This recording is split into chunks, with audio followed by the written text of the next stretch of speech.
Hello to people who watch my alternate YouTube account, if anyone. Welcome to just a recording this time because I just can't trust my internet right now. I would live stream this on Twitch at Vegeta Fan 3, as you can see there. But, yeah. I tried that earlier with the other playoff game today, the Strouds at Ravens, but ran into more than a little bit of internet trouble, so I'm just going to play it safe and record this one. We're still 15 minutes from kickoff, so I'm just filming a little introduction to this. I forgot what I was going to say about the introduction, though. I hate getting old. I guess just congratulations to the Ravens earlier today, and of course congratulations to the Strouds on their wonderful season. Not so much on today's performance, but, yeah. Oh, now I remember. Curiously enough, the 49ers are 10.5 point favorites to this. On paper, I guess I get that, but I don't know, man. The Jordan Love Packers are definitely one of the hottest teams in the NFL. I feel like this should be a close one. I feel like it. But on the other hand, the 49ers do kind of own the Packers in the postseason, so let's see. Alright, now we're only 4 minutes away, so let's pick up where I left off in Bennett Foddy, and the frame rate appears to have fixed itself somehow. I ain't gonna complain. I don't get it, but I ain't complaining. Really.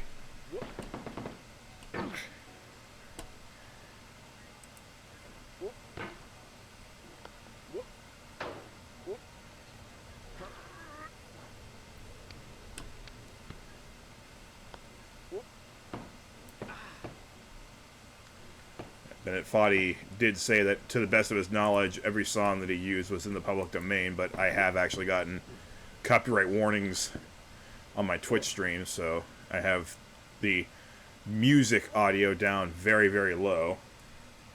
That doesn't look so low, but trust me, the difference between that and this is vast. You're hearing it right now because you probably can't hear the music whatsoever.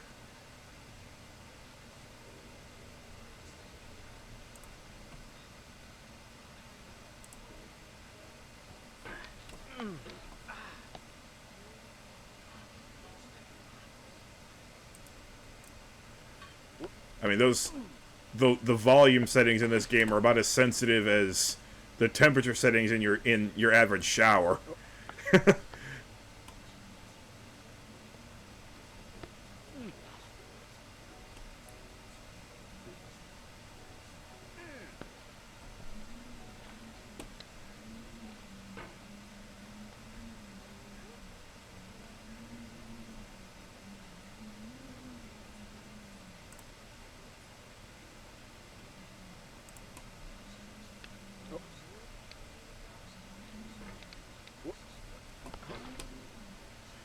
Gravitron!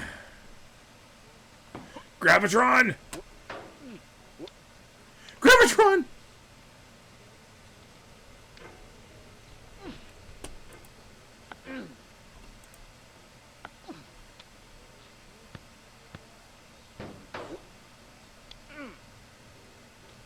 I call it the orange Gravitron because I came here directly from VVVVV, another game with Bennett Foddy's name on it.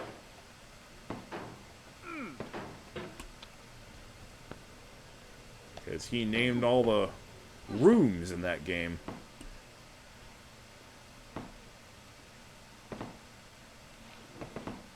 Of all sad words of tongue or pen, the saddest are these. It might have been. John Greenleaf Whittier. Is Greenleaf his real name? Alright, game's about to start. At least try and get to the top of the slide.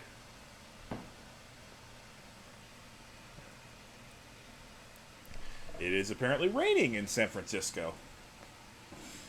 Now that I live in Ohio, it's always kind of nice to point and note when it actually happens to rain in California.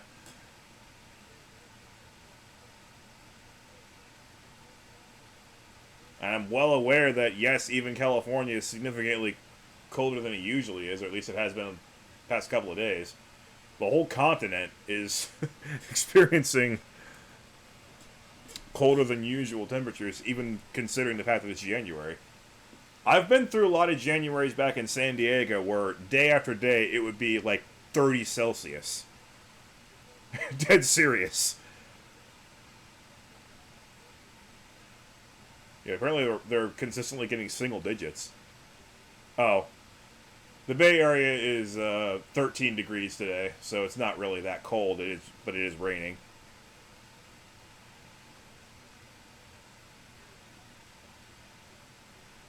It's -10 where I'm at. And yes, I use Celsius. And yes, I'm talking about a sport that is exclusive to the United States, which uses Fahrenheit. I don't care. I thrive on being strange. Nice return, actually, for the Packers, all the way to the 31-yard line. So the Packers will start. So Jordan Love had a perfect passer rating last week in the wildcard round until the very last pass that he threw, which he wasn't even supposed to be there for, but they decided to chuck him back out there for reasons after Dallas scored a couple of garbage time touchdowns. And because Will Musgrave couldn't haul it in, his passer rating was no longer perfect.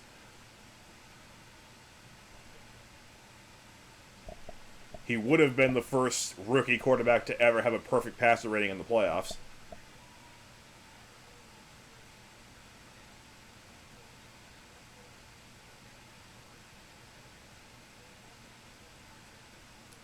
Or was it the first quarterback to ever get a perfect game in the playoffs on his first try? Or both? Anyway, Jordan Love is good. 2nd and 10. Gonna run it with Aaron Jones. Lunging forward for about 8 yards.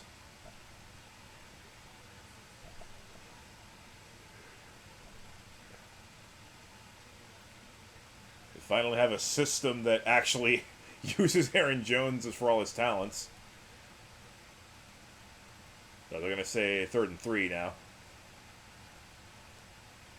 Love. Audibles. This is on the road, so he has to pause what he's doing and make sure everybody can hear. All right, now he snaps it with 5 seconds to spare on the play clock. And he's going to toss it to 88 for a first down. Musgrave. Speaking of which, the man who cost him a perfect rating. Although really the man who cost him a perfect rating was Matt LaFleur. I don't know what he was doing putting it back out there. But other than that, Matt LaFleur called a great game, obviously.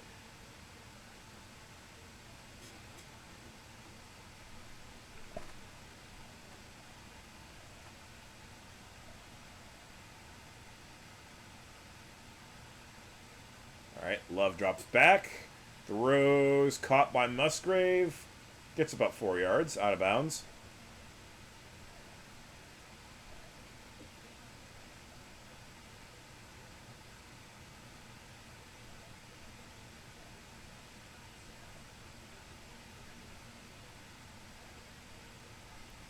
I'm trying to think back, what was the last time the Packers actually beat the 49ers in the playoffs?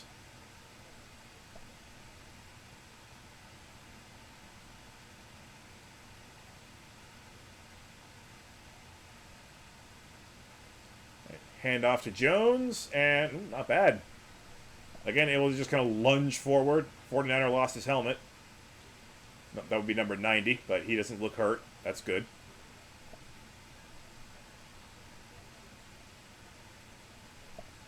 Oh, that's right. The 49ers have Chase Young, traded from the football team. I think they were still called the football team when they made that trade, which I just adore.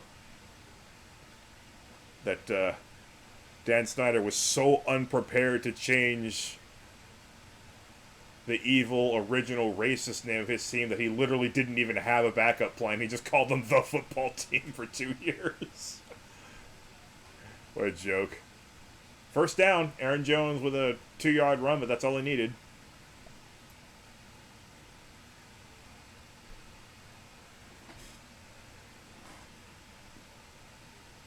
I might not look it, but I do have Cherokee blood in me, so yeah, that original name is a no-go for me. All right. Slow but efficient drive so far by the Packers. They've already taken over 3 minutes off the clock, and they still have 45 yards to go. Aaron Jones moves the pile another 5 yards. He's kind of starting to remind me of Marshawn Lynch. Of course, the Packers have plenty of history with the Seahawks in the playoffs, too. They just don't like the NFC West, I don't think.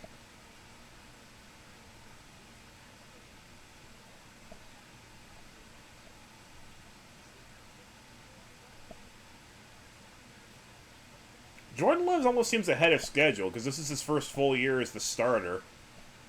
And when Favre and Rodgers were first year as their starter, oh wow, another great run by Aaron Jones.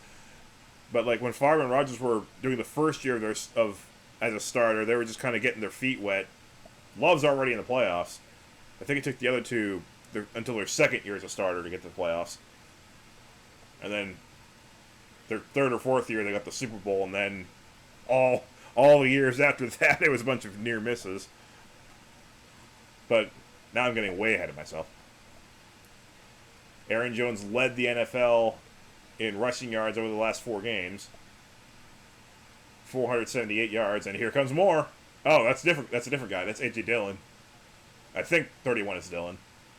I should remember him because he exposed the flaws of the Josh McDaniels defensive system. I'm kind of happy they did. Glad to be rid of him, and I'm so glad that Mark Davis has actually learned his lesson, and we're keeping Coach Pierce.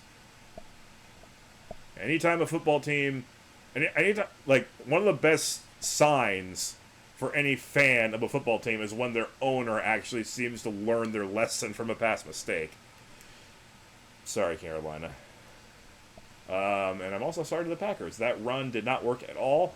It's now 3rd and 6, but they are in field goal range now. Of course, we should always temper our expectations for field goals when it's raining like this. Doesn't seem to be coming down too hard though. It's not a monsoon or anything. 3rd and 6 from the 26-yard line. Some motion by both sides, not enough to get called though. 3 seconds left. Snaps it. Throws to 87. Too far. But there is a flag. 87, I believe, is Dobbs. Did give the whole throw a flag signal to the refs. Number 20 on the coverage. Oh, yeah.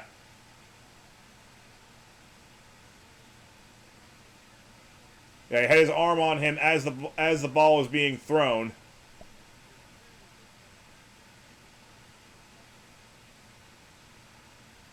And that'll be a fresh set of downs. I did not hear whether it was holding or pass interference. For some reason, the volume is on significantly lower on this channel. I don't know why.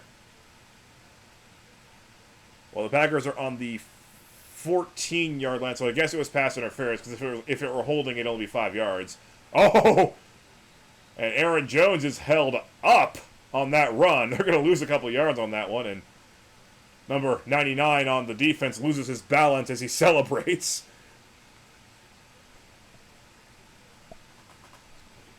Packers have now taken 6.5 minutes off the clock on this opening drive. Brock Purdy is just sitting on the sideline and chatting with people. He's yet to take the field.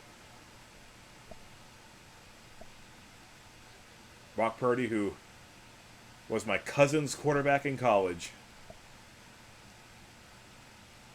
More on that later. Love takes the snap, tosses it to 89, and that will be a gain of 5. Sims. We just saw a game where Sims of the Strouds had a punt return touchdown. Unfortunately for the Strouds, that was the last time they scored. Ravens took care of business easily from then on.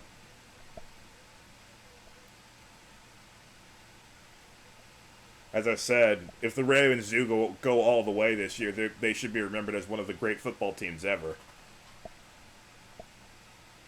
But they do have to go all the way. But they knew that. They already know that. All right, another snap. 3rd and 8. Throws to the end zone. Well defended and broken up by Ward, number 7.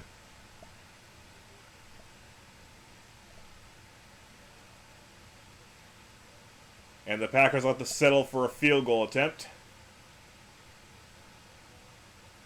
I think that's Charvarius Ward. There's a Denzel Ward, but he plays for the Cleveland Browns.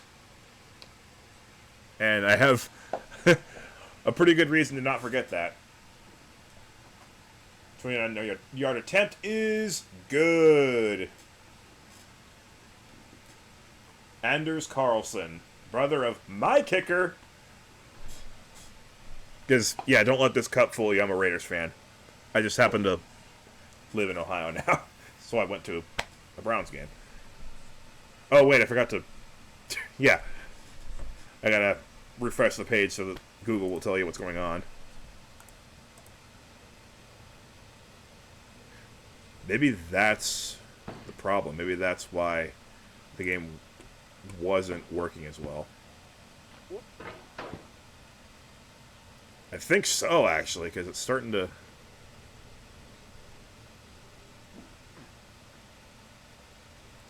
lag just a bit, although not quite as much as it did earlier. If you try to please audiences, uncritically accepting their tastes, it can only mean that you have no respect for them. Andrei Tarkovsky.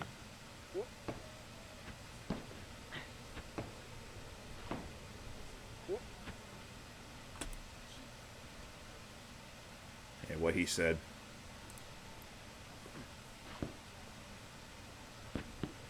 I should have listened to that advice when I tried to make my last couple of Mario Maker levels. I'll go back to what I usually do, which is just not even caring what people think. Make the levels that I want to make, which are challenging.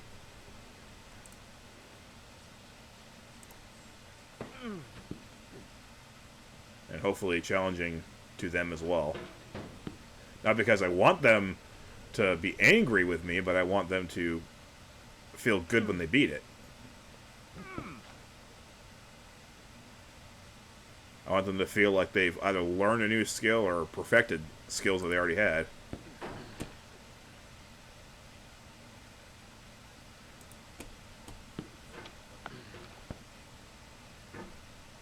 Unfortunately, the vast majority of the people who play my level are little kids.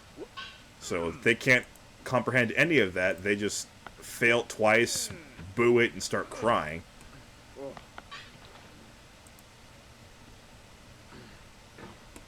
Because they think that being too hard is an unforgivable sin.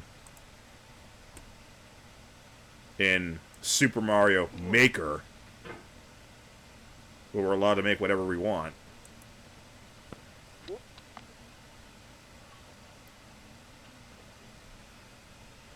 Anyway. Okay, so Brock Purdy is taking the field. I may as well elaborate. My cousin did play football at Iowa State. I believe he graduated the same year that both Brock Purdy and Breece Hall of the Jets graduated. However, I say that, but that's about as much as I can say because he was just a special teams player / emergency running back. So he wasn't, like, super important for the team. But he did make a couple of good tackling plays on special teams that I got to see a couple of times. So he at least was there and registered on a few occasions, but I'll put it this way. I wouldn't blame Brock Purdy if he's already forgotten about him by now.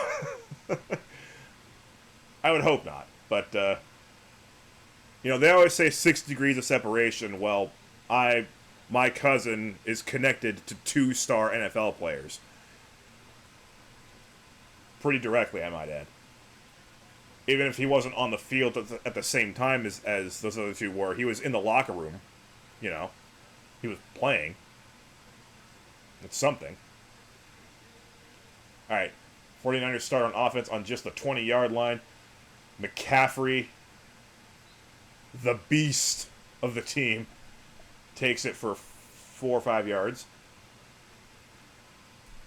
There's a lot of beast on that 49ers offense. Let's not... All-pro left tackle Trent Williams is there. Of course, we got McCaffrey, Deebo Samuel, George Kittle, Brock Purdy. Brandon Ayuk is usually good. Juszczyk, everyone's favorite fullback. Deebo Samuel will take this one, and he's going to take this one and the rest of the offense all the way to the 40-yard line. 19 is Deebo, right? Yeah, it is.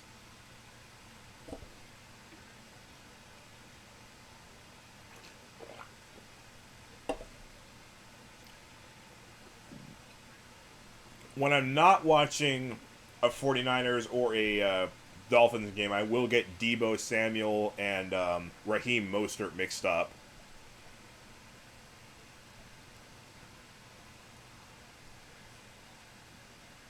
But Deebo's still with the 49ers. Raheem is with the Dolphins, who, of course, were eliminated by my arch nemesis, the Chiefs. Although, to be honest with you, I don't even hate the Chiefs as much as I hate the media's sickening obsession with showing Taylor Swift every couple of minutes.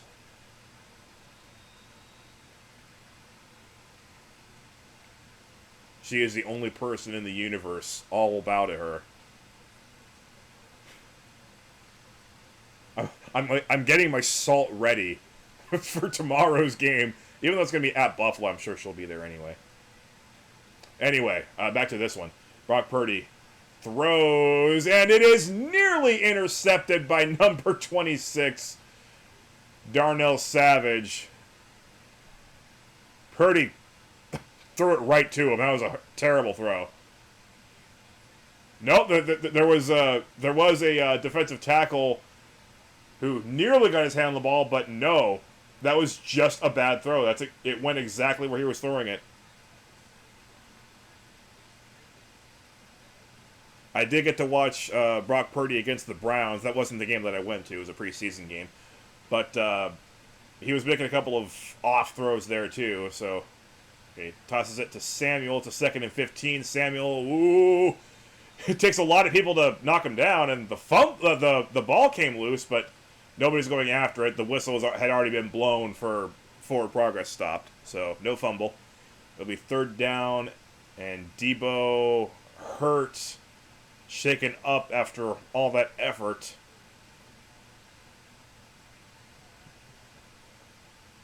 Brock Purdy does not look happy. Of course, he hardly ever looks happy out there. He's very businesslike on the field. I think he kind of knows the expectations that have been put on him with how successful of a franchise the 49ers have been.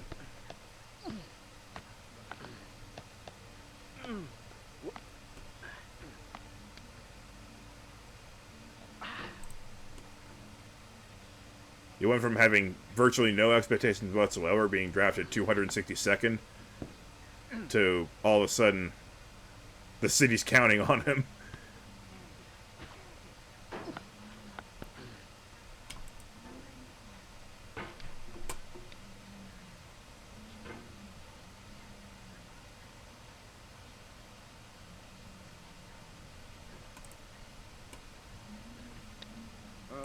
Don't hate the player, hate the game. Ice-T.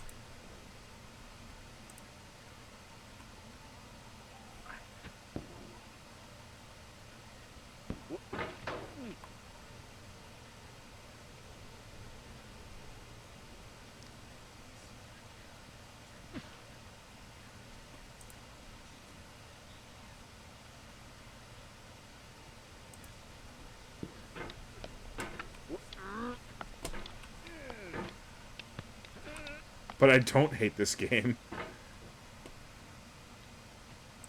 Not in the slightest. And I am actually pretty quick to get mad at myself as a player. So not the worst advice in the world, but yeah, I don't hate the game. I really don't.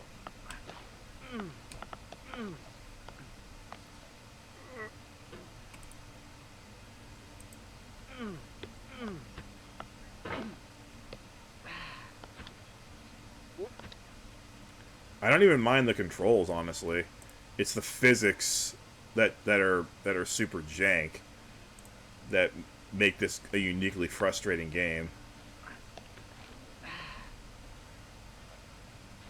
But the overall motion of moving your mouse around is honestly not unsatisfying.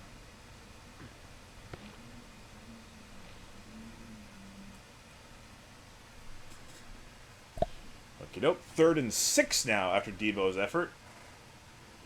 Purdy getting surrounded, moving, and sacked. Bringing up 4th down. I believe that's Zadarius Smith? Wait, no, he's on a different team now, isn't he? Number 91. Where is he? Browns? Cowboys?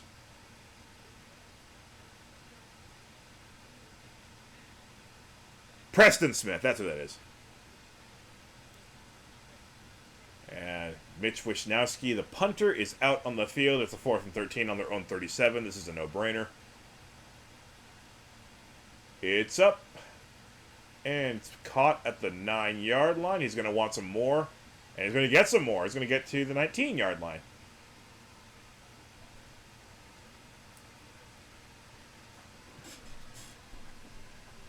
I really should try to keep my voice down. It's 8:37 and getting a lot later. Oh, shut up with the delayed. I don't understand why Google is like... I might have to actually... Oh, that is definitely what was causing the problem. Once it says delayed, all of a sudden the game works absolutely flawless. I guess that means that I should pull a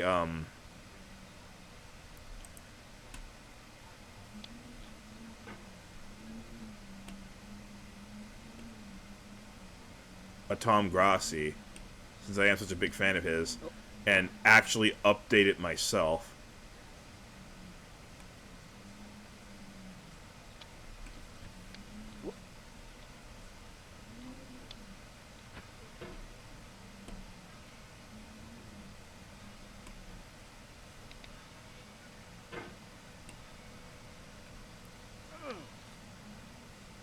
You know, using what I know how to do on OBS. Here comes a jump scare.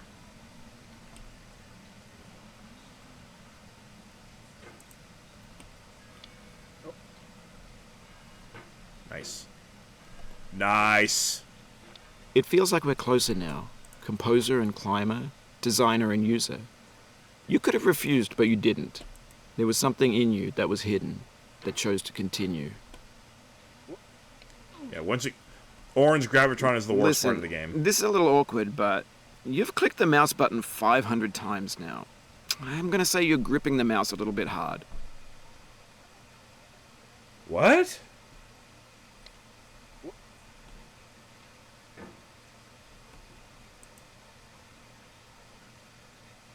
There, I clicked it again. I had no idea the game kept track of that stuff.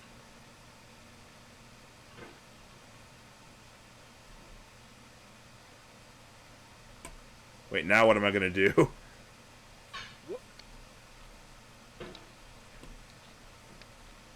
Uh-oh. Fail. That's what I'm going to do. But, like, the worst part of the game is already over. It's a good thing I took advantage of that delay so that the frame rate could return to normal. But now that I know that, I should probably get ready to...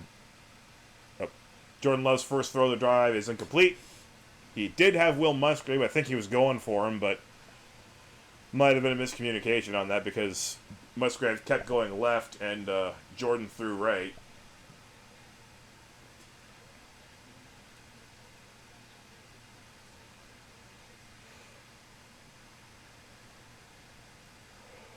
Fred Warner on the coverage made it pretty impossible for Musgrave to go back and get that one.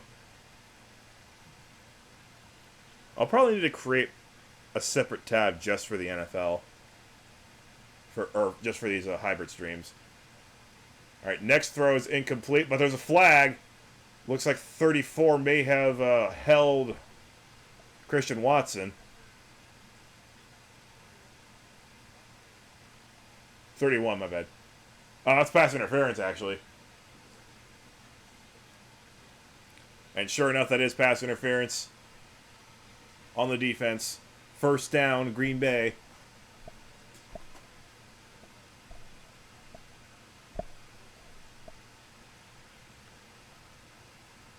Now, that ball didn't look particularly catchable, at least by that particular receiver, but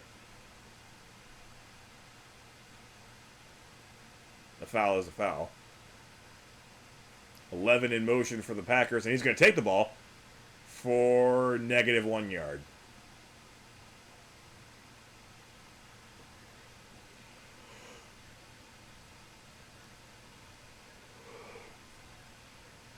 So far, I have to give the flow advantage to the 49ers. What I mean by that being the fact that when the 49ers offense was on the field, they seemed like they were capable of just breaking down a big play any moment. Whereas the Packers are moving very slowly and methodically down the field, which can work, it can win. But it seems like they're relying on staying composed and taking what the defense gives them, which isn't very rarely going to be much. As he dumps it off for another small gain. It'll be 3rd and 6 on the next play. Fred Warner again helping with the coverage. 3rd and 6 on their own 29-yard line. Jordan's going to audible. Again, has to step up to make sure they can hear him. Alright, ball is snapped. Defense is arriving. He's going to throw. Oh, wide open, number 87, Romeo Doubs. And he voluntarily steps out of bounds. The guy who was covering him just kind of slipped. Number 7, Charvarius Ward. It wasn't so much that he slipped, but Dobbs just completely broke him with his route running. Jordan was able to fit the ball right into him, and a huge gain, completely letting everybody know that I'm full of crap, and the Packers are capable of big splash plays. They've made it to the 49ers' 33-yard line. Jordan with Nick Bosa coming right up at him. He's going to throw it towards the ground. There's a flag on the play. Aaron Jones was in the vicinity, so I don't know if this is going to be intentional grounding.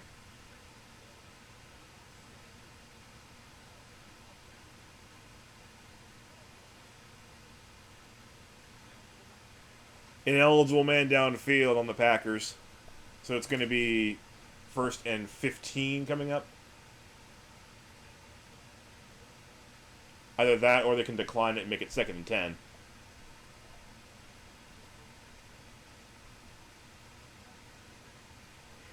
Nope, they're going to make it 1st and 15. Alright, at the risk of making the gameplay, my Bennett Foddy gameplay significantly worse, I'll reset the page again.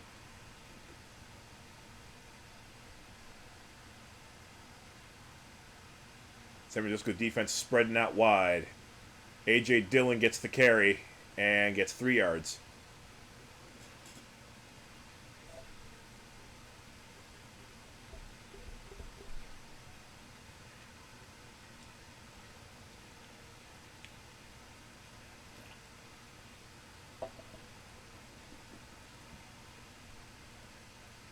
Okay, that athletic trainer is making a face that I'm quite uncomfortable with when rubbing another man's shin. or thigh?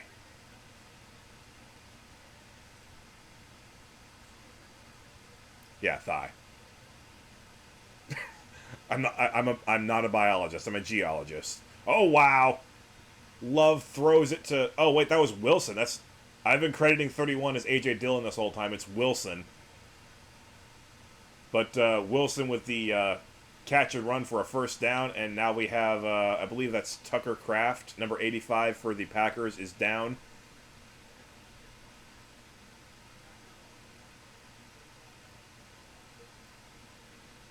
So a Pyrrhic first down, as it were.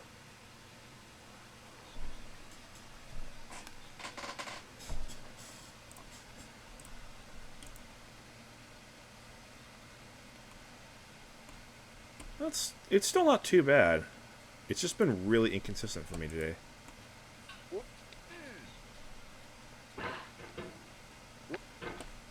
There will come a time, by the way, when there will be a, for those who haven't played Getting Over It, there will be a present that falls from the snowman above us. That present will be another jump scare. When it does come down there, I'll grab it on purpose just to get it out of the way, because it can actually interfere if you get it by mistake.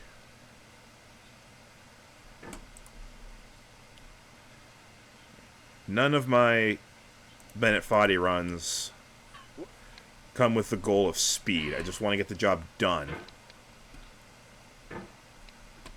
There's an achievement for beating the game 50 times. I've already gotten the achievement for beating it once and twice.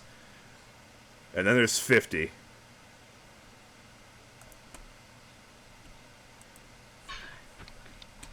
Question is, am I crazy enough to go for that? I think the answer is yes.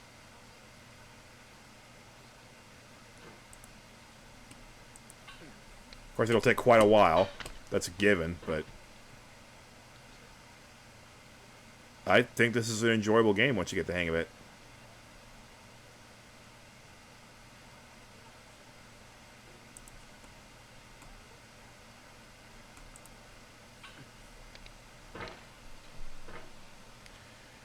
I've been struggling on this anvil today. Off camera as well. Which is strange, because I never really struggled on it that badly when I first encountered it. Like I said, I found Orange Gravitron to be the toughest part of the whole game. I mean, just past that part.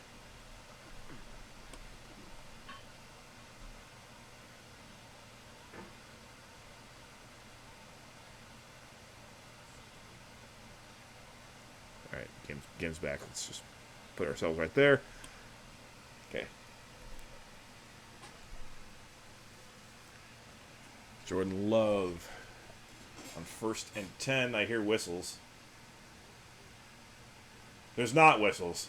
I think I'm hearing my computer and the fans that are on full blast, because I need to have them on full blast or else it'll overheat. But anyway, that play was broken up. It's a 2nd and 10, incomplete pass. 44 seconds left in the first quarter. I will definitely have to come up with a system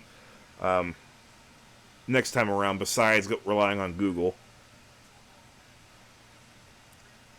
It'll take some thought. Like I said, I'll need a separate OBS.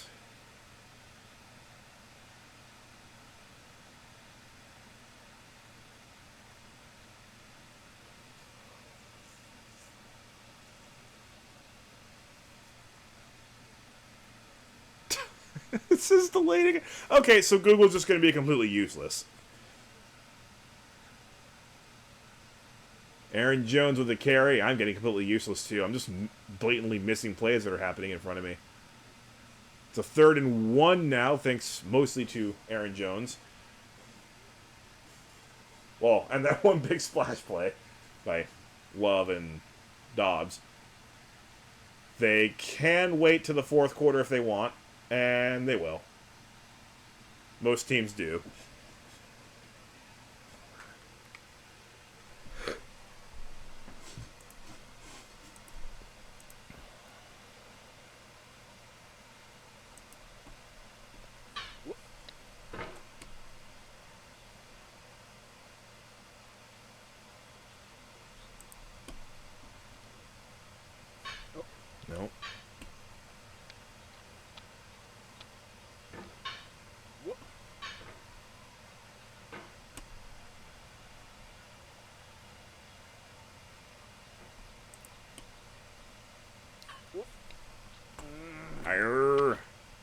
there's the snowman that drops the gift.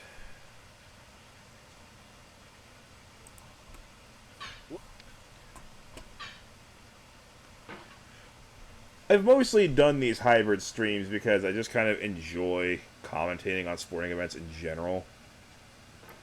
And pretty much everybody in my family, including my stepfather, which, you know, you know that your stepfather wouldn't be one of the ones just doting on you and saying whatever you like to hear. Even my stepfather thinks that I could probably hack it as a sports commentator if I really go for it.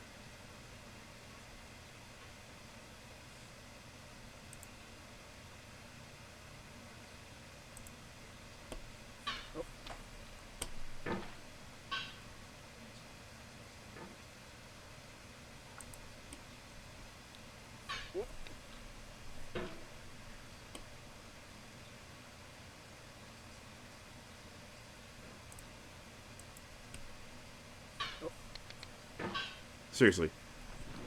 When I say that the jank physics are your biggest obstacle in this game, like, I don't know what I'm doing differently between each one of these launches. It's so rare to get exactly the right launch to get up there. Like, I got it first try. You saw me. First chance I got it here, I got it first try. I have not gotten it since to be just that right launch.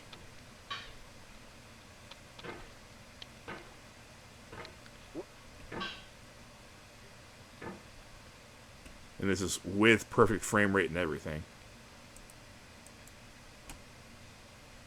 Ooh.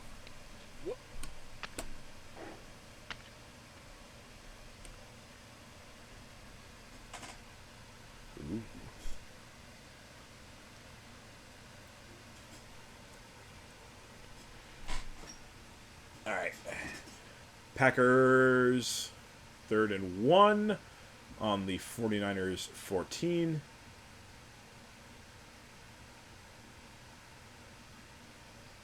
It's going to be another handoff. And I'm not sure Aaron Jones got there. Nope, referees putting their fists up. That means 4th down. They got to go for it, you would think. They already had the lead. They may as well... Uh-oh. Brotherly shove! I don't know. I don't need to tell you that both teams are signaling different ways. Referees are putting their hands up like that to signal for a measurement. I don't think he got it. I think he's a bit short. I mean, did they not learn their lesson from last week? Even the Eagles failed the brotherly shove when it mattered most.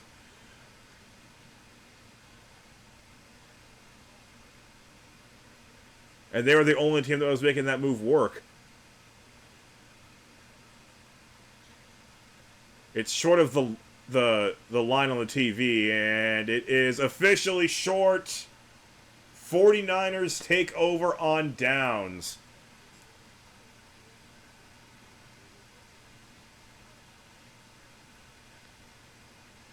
Another failed brotherly shove in the playoffs.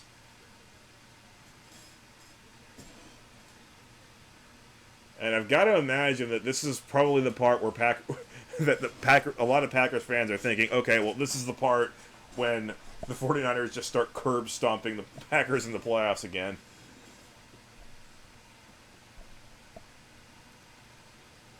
Not your best call there, Matt LaFleur.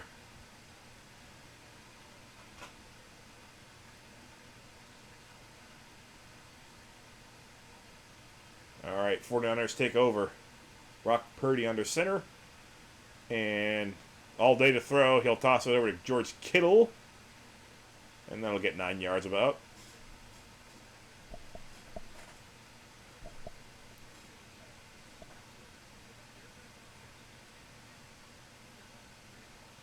Oh, Greenlaw 57 with the main pushback on that brotherly shove attempt.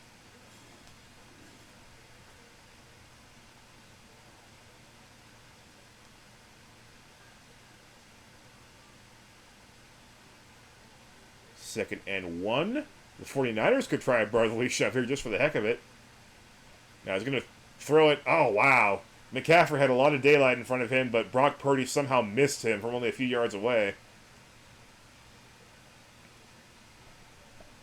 Well, if the Packers had any chance to win, they needed to... They certainly needed a day where Brock was not at his best, and... yeah. He's not at his best right now. Sorry. Oh, they are going to go for the brotherly shove, and this time it does work.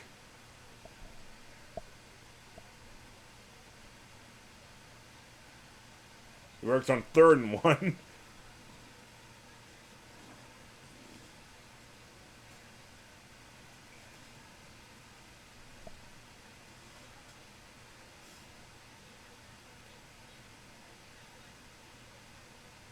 Maybe that'll be the last successful brotherly shove of the entire season. You never know. The Eagles are already finished. All right, hand off to McCaffrey. And a rather unconvincing fake, I might add. And sure enough, the Packers defense catches up with them. That's only a 2-yard gain, which for Christian McCaffrey standards is a pretty good stop.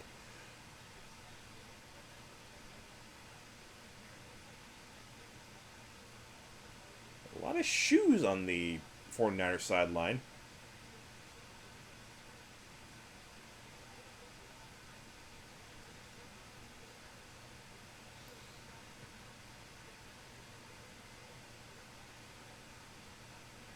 Purdy hands off again to McCaffrey, and he's able to carry himself and one other guy to almost the first down line.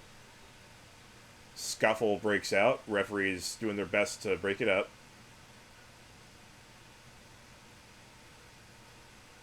Brandon Ayuk involved in that, number 11. He and number 25 on the defense grabbing each other.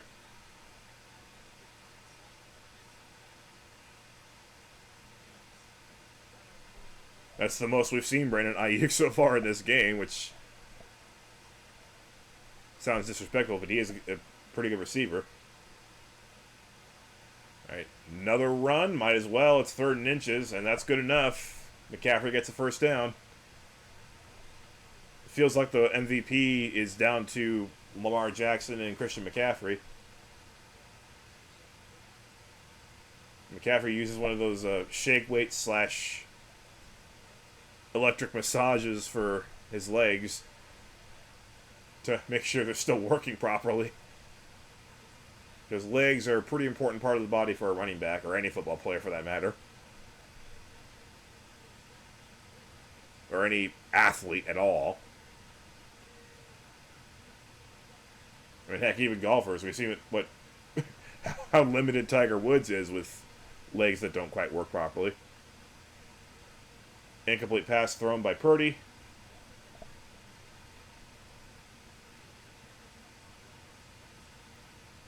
He was hurried and taken down by Campbell, number 59 on the Packers.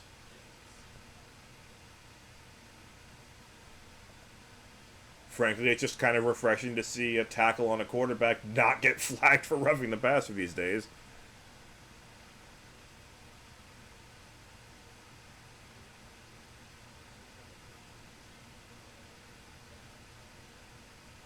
Purdy throws complete. Who was that? That was number 15. In the middle of the field against a whole sea of Packers. He got his own guard pushed into him by the defenders. But he was able to get that ball out of there just in time. And number 15 with the catch. Gets him a first down at the Packers' 47-yard line. It's kind of amazing how quickly teams can move the ball when they're really on. Here comes another pass. This one's to Brandon Ayuk. And that's 9 or 10 yards. This time he keeps the kerfuffling to a minimum. Just a brief exchange of a couple of words before moving back to the new line of scrimmage. The United Football League. I don't plan on covering any of those games. I can't remember if I mentioned it already in this one or if I mentioned it in my last video, but I've already spoken with my advisor, or my prospective advisor for grad school, and I could tell that when I go back in for my master's degree, I'm not going to have a whole lot of free time. Even in the football crazed state of Ohio, I don't think I can chance it with streams like this, or videos like this. Incomplete pass thrown by Purdy. Now Ayuk and the defense are starting to patch things up, I think.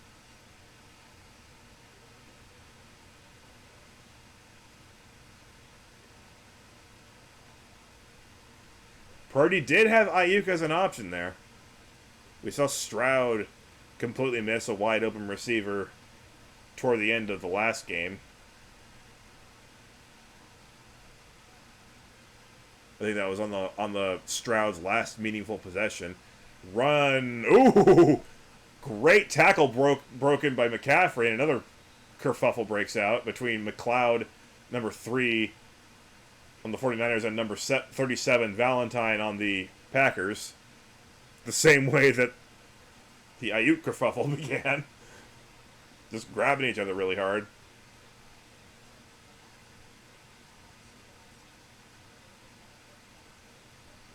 Third and 5 now on what by all rights should have been a 3rd and 11, but McCaffrey broke that first tackle. Oh, refresh the page again. Purdy throws, and it is caught for a touchdown. George Kittle in the end zone. Finally, the first touchdown of the game, and it came on a pretty random play, I must say. From 37 yards out. Or 32 yards out, rather. Just came down to Kittle beating number 26. Purdy trusted him. Kittle trusted him to throw him an accurate ball, and it worked out. Extra point. Good.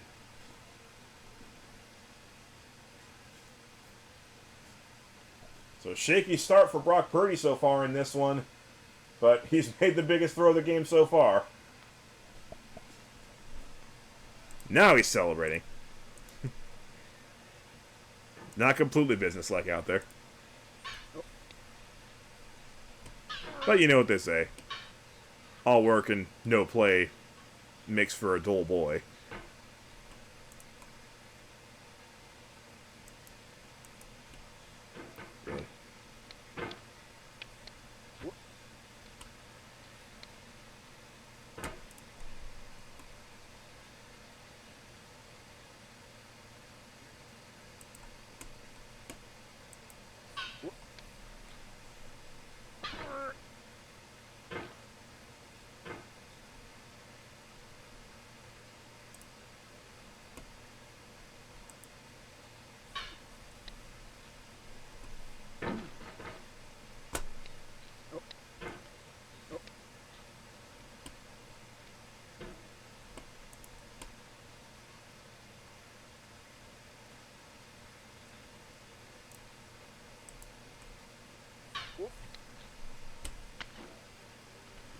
Heck.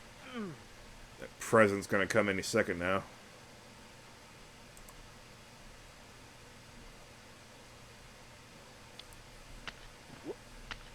I can't believe that I actually got that trick twice in a row.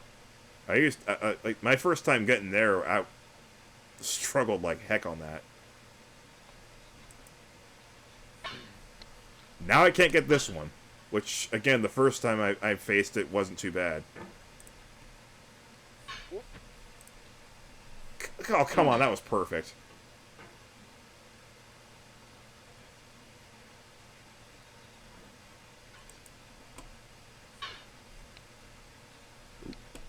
That didn't look as good, and yet it was.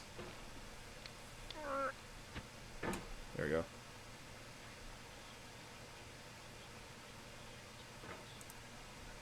It means a lot to me that you've come this far, endured this much.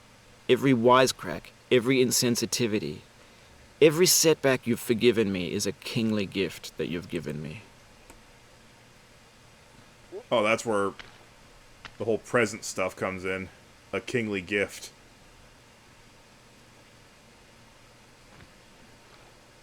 Okay.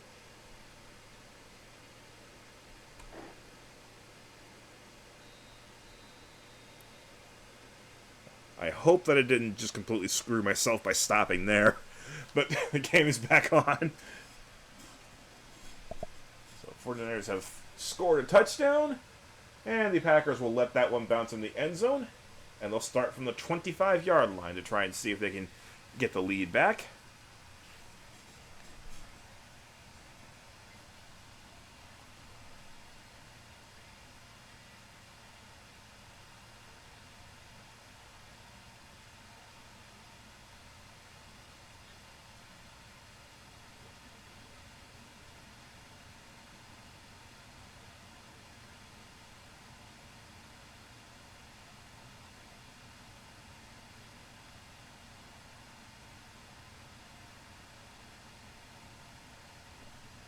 Right, fake handoff. Love to throw. Wide open number 11, Reed. Absolutely no one in his zip code there.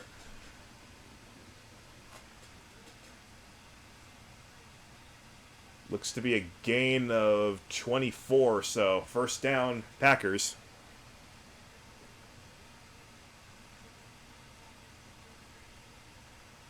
Jaden Reed. And that's his first catch of this postseason. He didn't catch one against Dallas. Actually, that's his second catch of the postseason.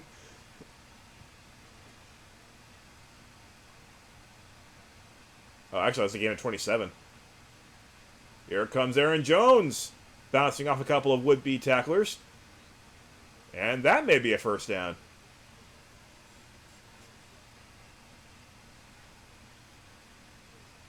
I take it back. I got to take back what I said again. The Packers are capable of splash plays.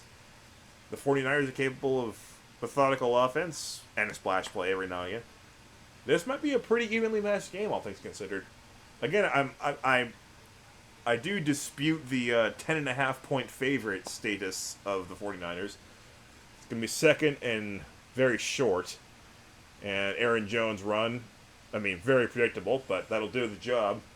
First down, Packers at the 33-yard line.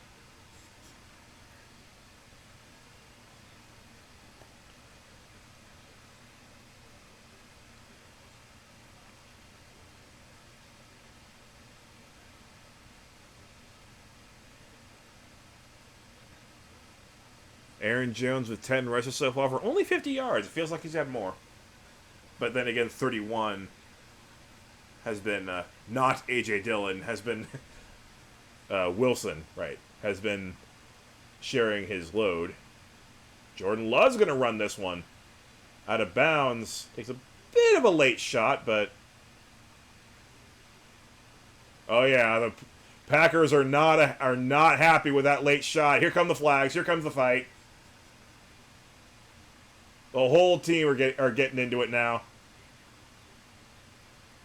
The initial shove out of bounds was not called.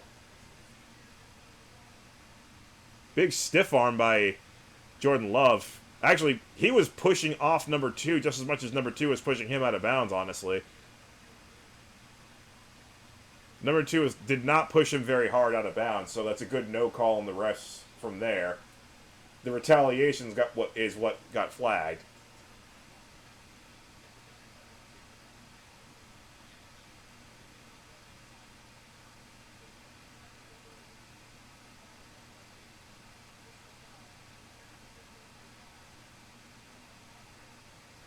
They're going to give both teams personal fouls after the play.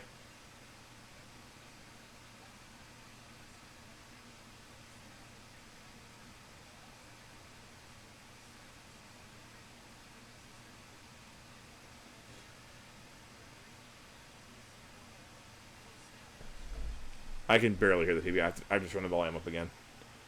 I hope it doesn't ruin the quality of the stream or the video. All right, 2nd and 7 after all that. 31-yard line. Oh, wow! Big collision where Love threw that ball. No flags. And surprisingly, no injuries. 3rd and 7 now.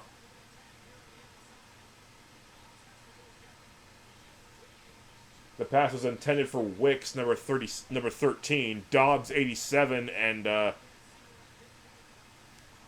one of the 49ers was on a collision course. They hit each other and then also kind of bumped into 13 as he was trying to catch the ball. 4, 3, 2, snap. The pass rush arrives, but he's able to get out of there. Throws, and was it caught inbounds? Yes, it was an amazing sideline throw by Jordan Love, caught by Romeo Dobbs, and that's going to be a first down and goal at the 9-yard line. Just a perfectly fitted throw there.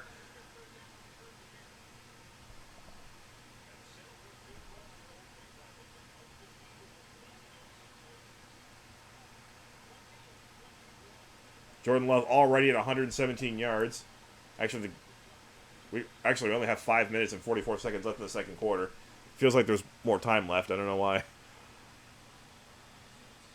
Maybe because I'm making so much progress in getting over it, or maybe the fighting, or...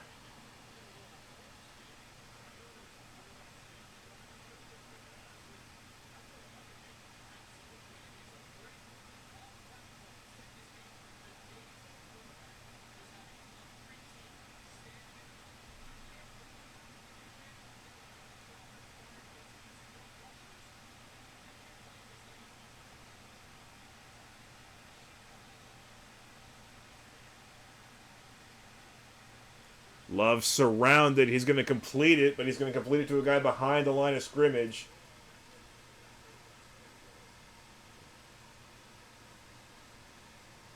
And apparently I missed an incomplete pass earlier. It's now 3rd and goal on the 12-yard line. Things are suddenly moving backwards for the Pack.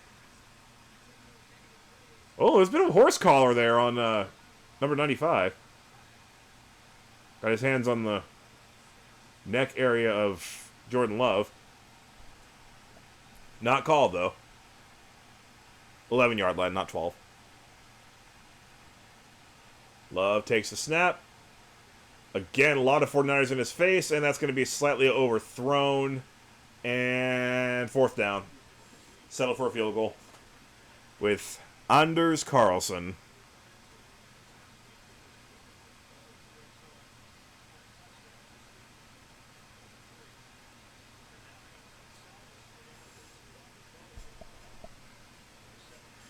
Still, the Packers are at the very least proving to me that my hunch that 10.5 point favorites was a bit much is correct.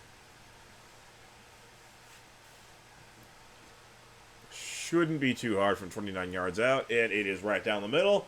6-7, 49ers.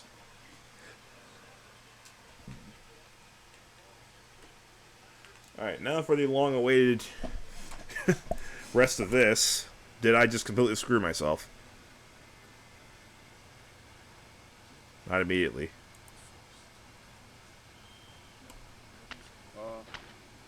Oh, God. When through the sessions of sweet silent thought, I summon up remembrance of things past. I sigh the lack of many a thing I sought, and with old woes new, wail my dear time's waste.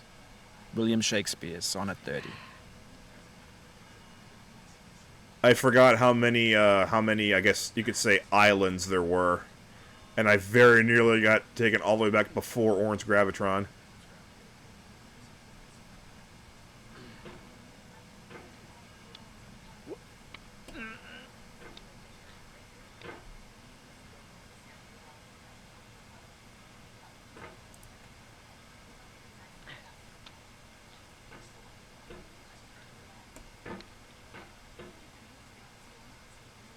Top hat.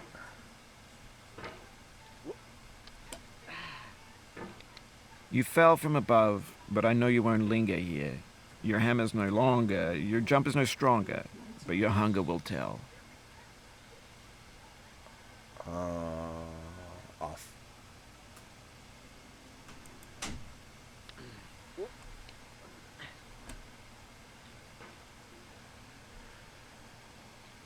Well, there you go. There's me failing that finally. It won't be the last time.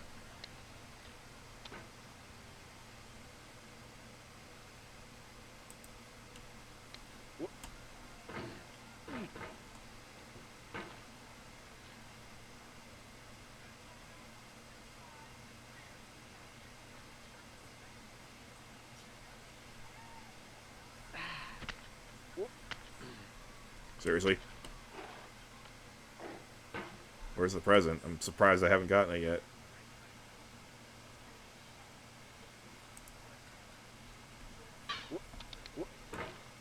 It's usually shows up right behind the anvil.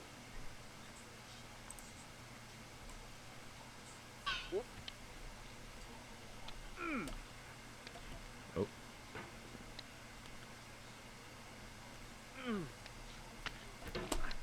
Ah.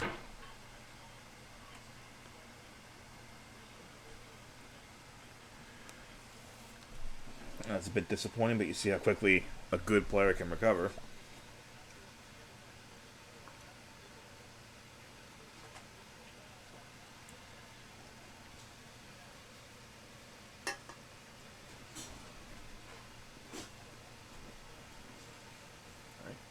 Anders Carlson kicks off. That'll be a touchback. San Francisco takes over at their own 25.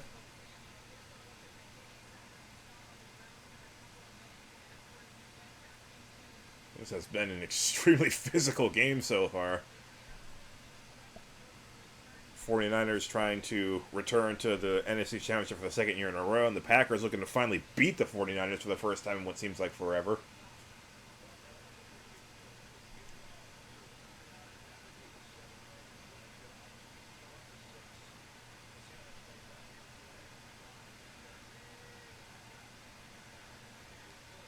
McCaffrey takes the handoff with a little bit more of a convincing fake.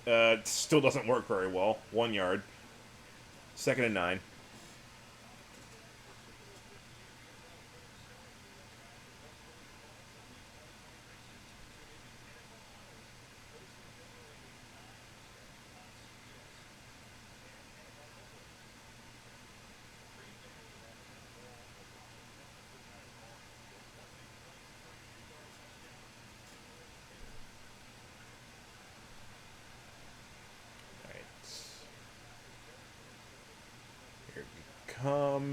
Packers are in a pretty widespread defense, expecting a throw. They get a throw, but it's still going to be a first down for the 49ers. Number 15, Jennings, with a nice catch and run to gain maybe 13 yards.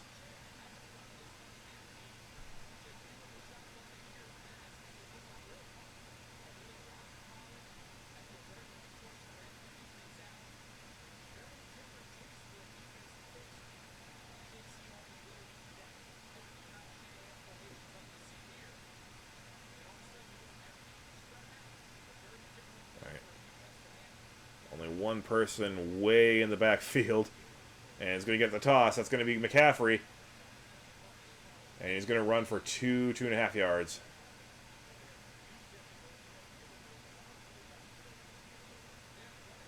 Down to 2.5 minutes before halftime. I think the 49ers would be more than happy if they're the last team to possess the ball. Before halftime, of course.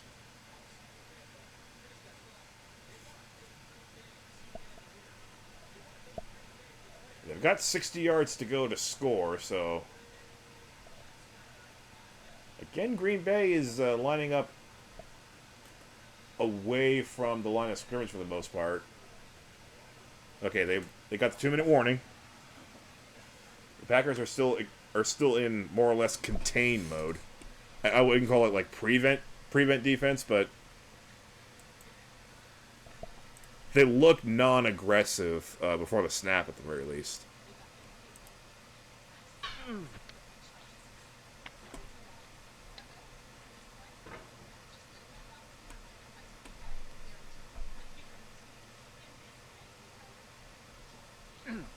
Really?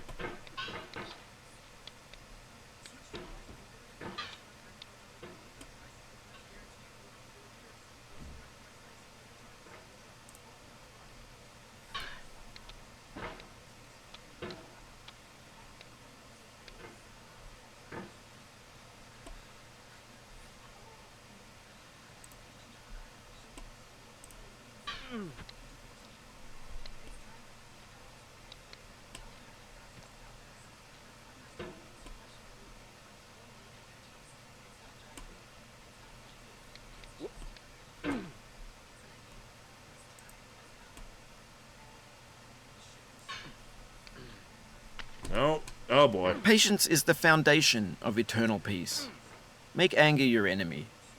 Harm comes to those who know only victory and do not know defeat. Find fault with yourself and not with others. It's in falling short of your own goals that you'll surpass those who exceed theirs. Tokugawa Ieyasu.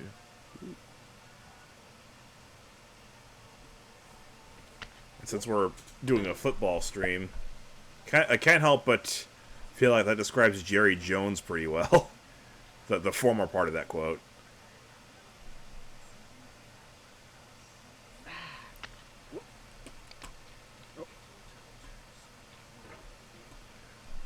Since he had such a great start to his tenure as ownership, it's kind of prevented him from ever looking inward and realizing that he is completely fallible and he's making mistakes as an owner, and that's why the Cowboys keep screwing up in the playoffs. Ah.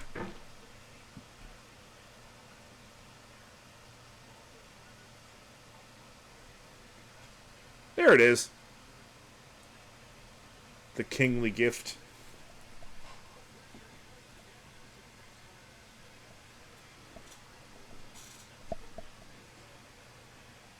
Alright, Purdy takes it and tosses it to McCaffrey. And that'll be another first down from 2nd and 8 to yet another 1st and 10 around midfield.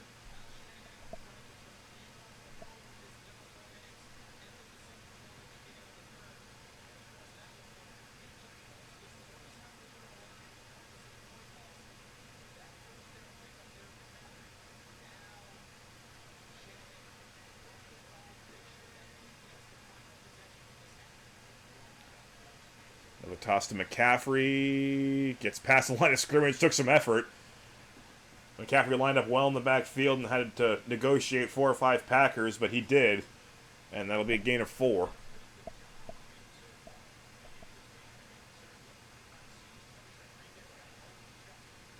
Gain of 5 even. Remarkably, he's had 9 touches for only 40 total yards, so the Packers defense deserves a lot of credit for that. That's why the 49ers only have 7 points. And we're approaching halftime.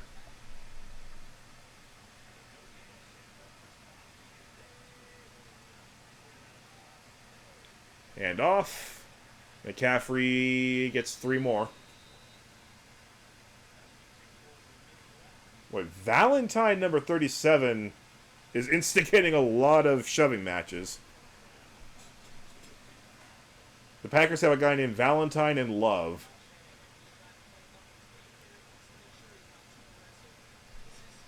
The Packers are tired of the 49ers. Let's just call a spade here. This Packers team is obviously the youngest team in the NFL, so most of these guys aren't even personally familiar with getting bounced by the 49ers, but they still want to avenge the teams of the recent past. And delay of game. Oh, no, timeout before the delay of game. Here's the jump scare.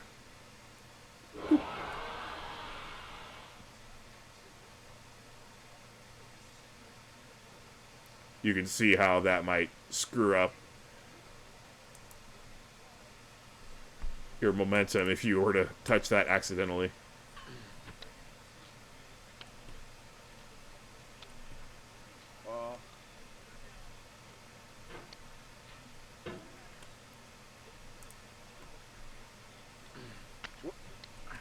There's no easy way up this, is there?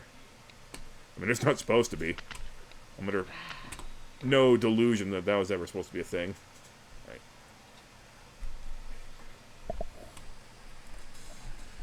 Alright, 3rd and 2. Throws caught by number 15 again. 23 on the coverage. And they're going to elect to hurry up offense. Never mind. I think Shanahan just called a timeout. Yep. They have only 27 seconds, so I don't disagree with the timeout. And they're in Green Bay field goal territory.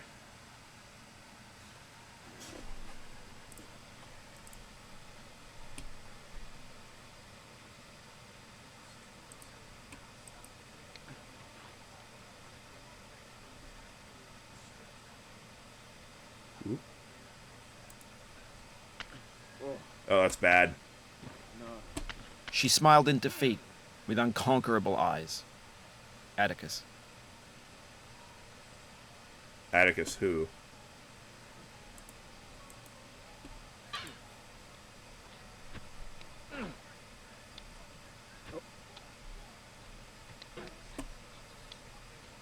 Nice. Right back on the horse.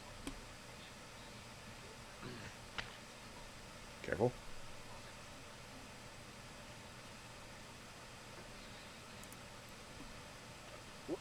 It's pretty good. Dead perfect, actually.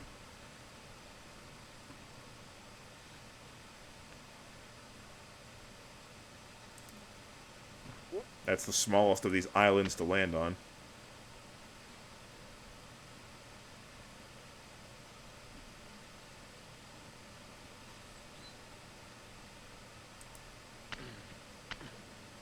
Perfect.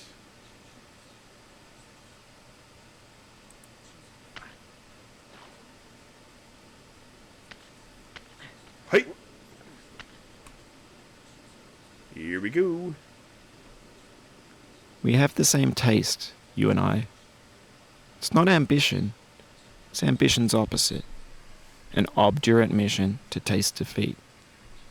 You'll feel bad if you win, so I put this snake in for you.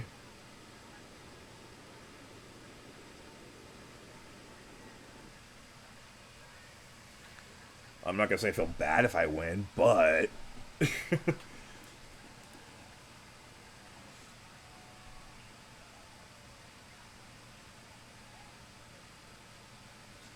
know, if I do win here, I don't know what to do for the rest of the stream after halftime. It's not a stream, but you know. Fake snow graphics. Of course, it is raining in San Francisco. It's been cold, and it was actually sunny most of the day, but apparently the clouds are back, and there's a little smattering of snow to add to what's already pretty severe. Alright, toss to McCaffrey. He gains 8 yards or so. 20, 16, 15. They're going to clock it to make it 3rd and 1. 14 seconds left.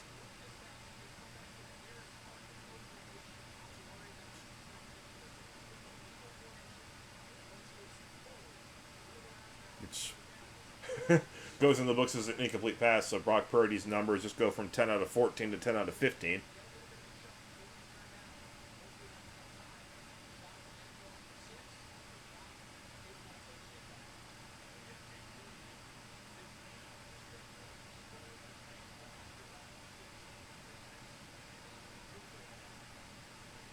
May as well take a shot at the end zone. And I think Green Bay just took their last time, or their first time out, rather.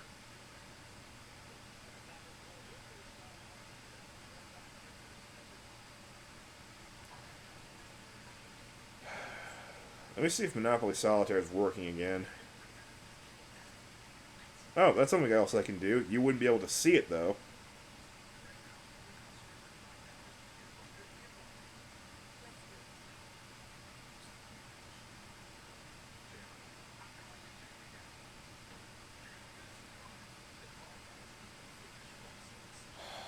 I hate robots.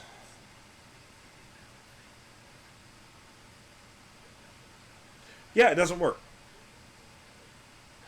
I want to do these daily challenges that all involve setting up a game of Monopoly Solitaire on expert mode, on draw 3 mode. If I do anything, it just crashes the game. I hate robots. This is exactly why I got rid of another one of my apps. Because it just kept on crashing as soon as I started to try and play. I deleted that app, and now it's happening with this one too. Purdy. That's not exactly a throw down the field or toward the end zone or anything. It was just a missed throw. It's 4th and 1, and they have no business doing anything other than kicking a field goal here.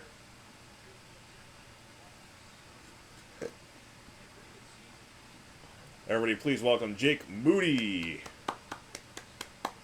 for the 57 long for the year.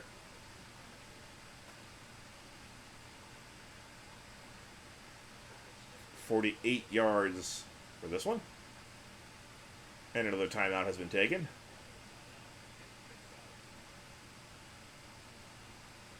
Of course, by Green Bay to ice him.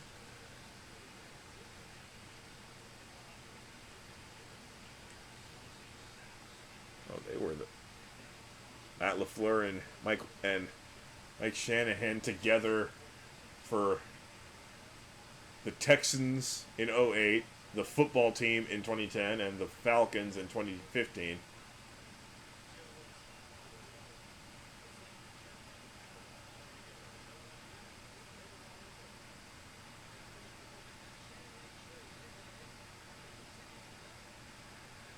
All right, kick is blocked.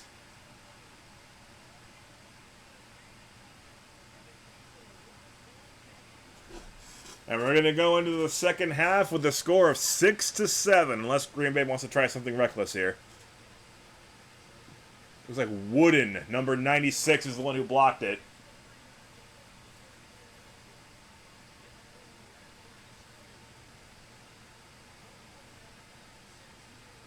Well, partial block. More like a deflection, but still a block.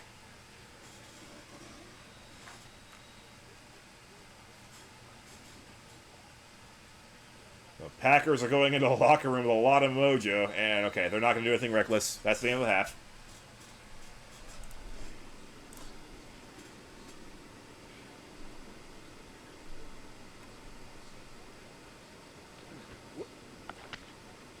Oh my.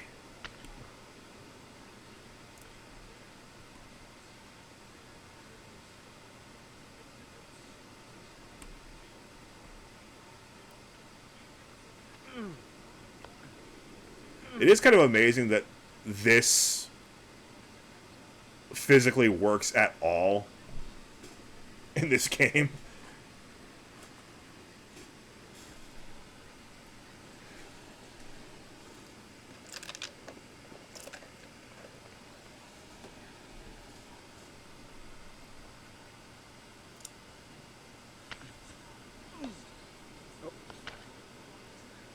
Oh dear. I don't think I've ever made the bucket move that much. Wait, can I? No, I can't. I was hoping I could just kind of stop the bucket, or at least halt its momentum a little bit. But I can't.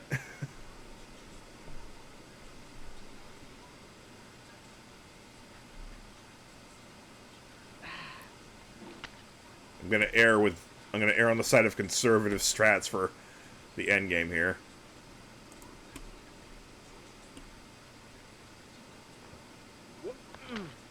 That was a complete airball.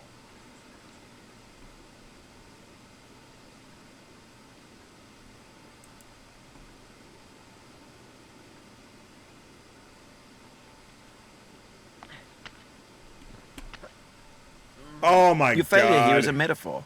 To learn for what, please resume climbing. Rob Dubbin.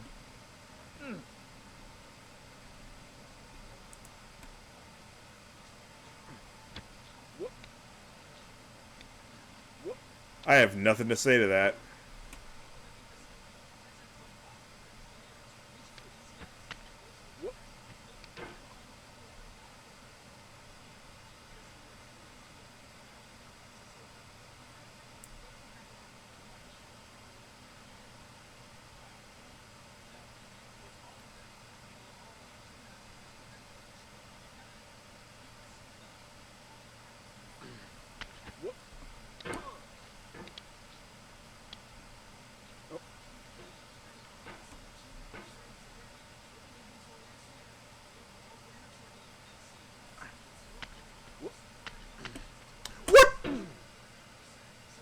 Okay, how even physically would any mouse actually move like that? Sometimes this game just straight up makes up mouse movements. I told you, the physics are extremely jank in this game.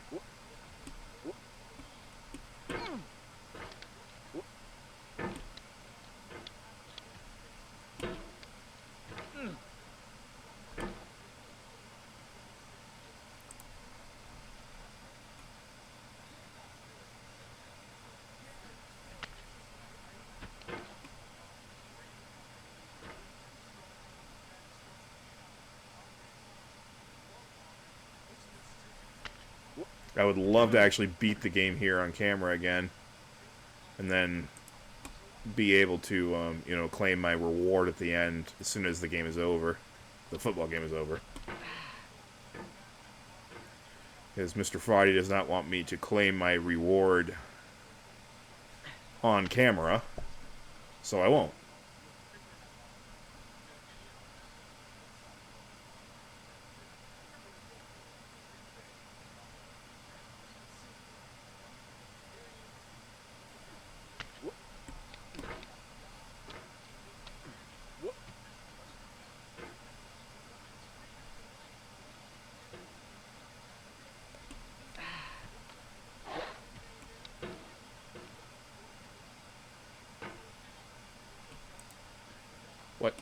What? The physics don't make any sense in this game. They really do not.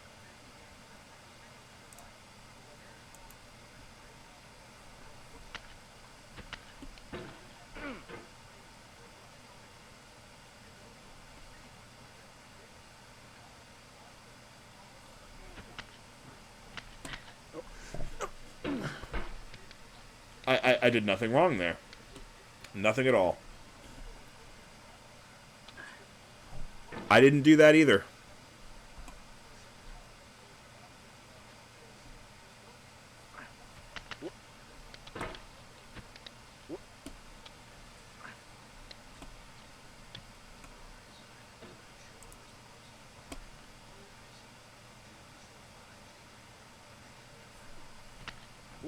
Nope, that's off.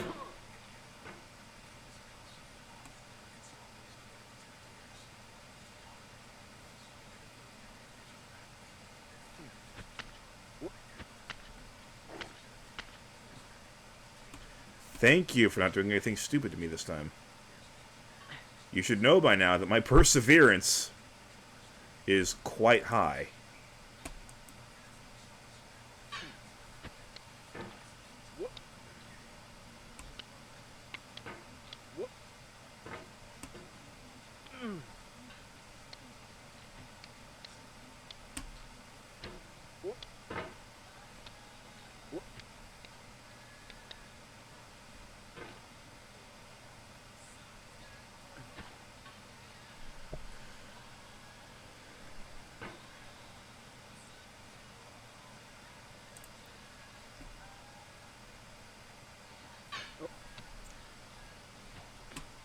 No.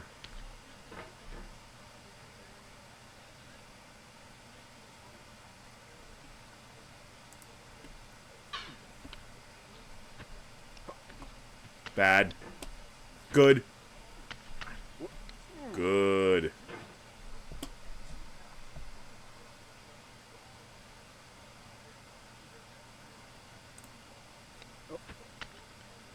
Good.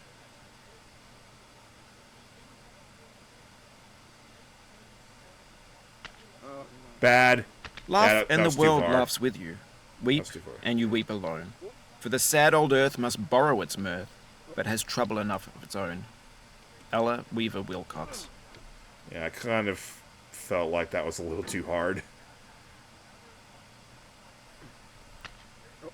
Oh, like overshooting the green. Ending up in the bunker behind the green. I like golf.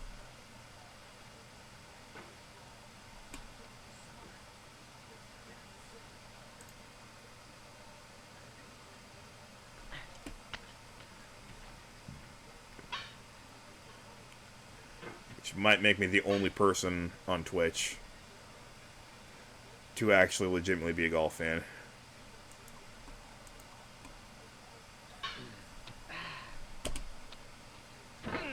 I'd love to demonstrate what a golf fan I am by actually, you know, playing a golf game and trying my hardest, but I kind of can't because my laptop is not quite equipped enough to be able to stream PGA Tour 2K21. But what am I talking about? I have the video on this very alternate account, the Vegeta12 VOD. I have 4 videos of me playing Tiger Woods PGA Tour 09 for the Wii. And then my main YouTube channel, the number 12, has a video called If I Make a Bogey, This Video Ends, which also was Tiger Woods on the Wii.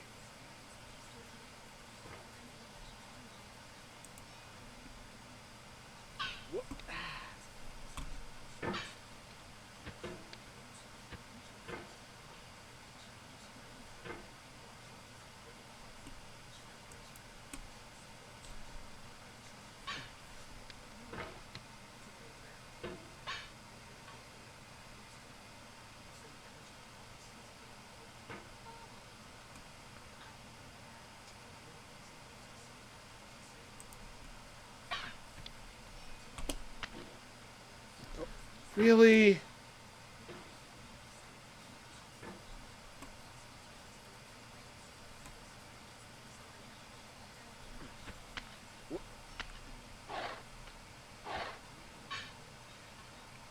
I like how you can hear the snow scraping noises on the axe on these particular platforms.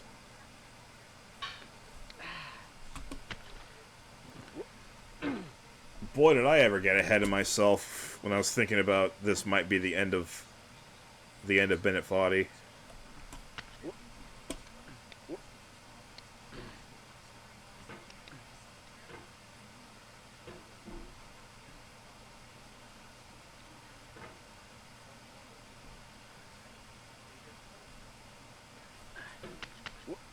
Awful.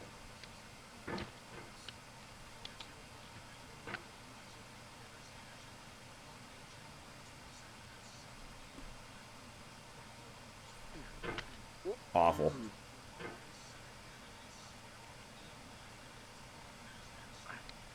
The shadow of the top hat's kind of broken there. Again, the shadow of Diogenes himself is a little bit screwed up as well. I think it's because this area is supposed to have like weird mystical lighting. We aren't very far from the end, after all.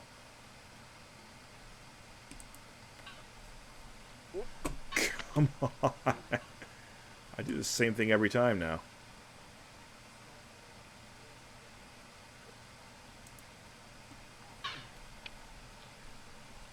There we go. Maybe. Maybe.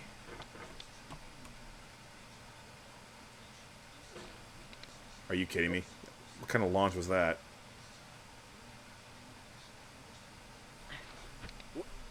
The kind of launch that sends you right back to the anvil.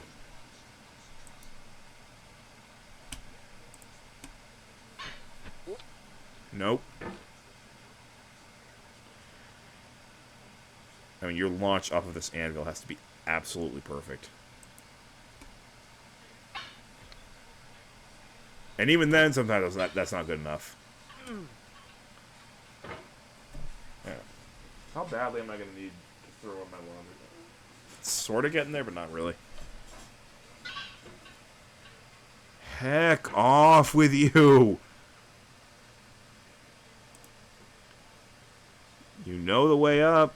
You've been there twice before.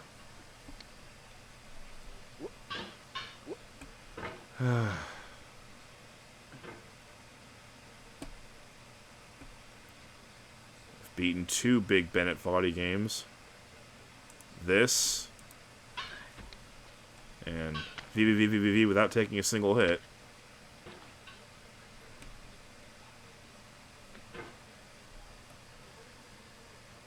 Well, not everybody is back from halftime. I see a lot of empty seats in that stadium.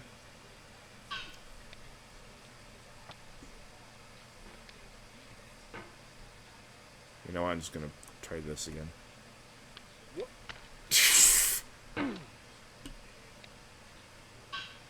I don't know why I think that's a good idea when Poe going off of this isn't even that consistent.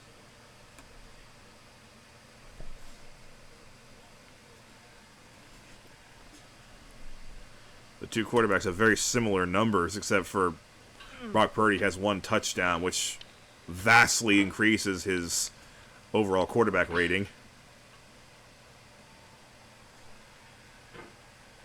Or passer rating, I guess. Because quarterback rating and passer rating are actually 2 different numbers, I guess. Hang on, I gotta stand up. Because this chair.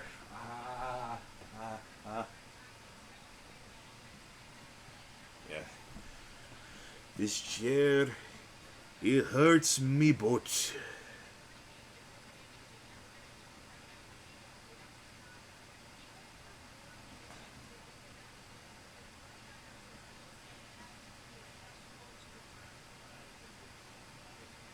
Okay.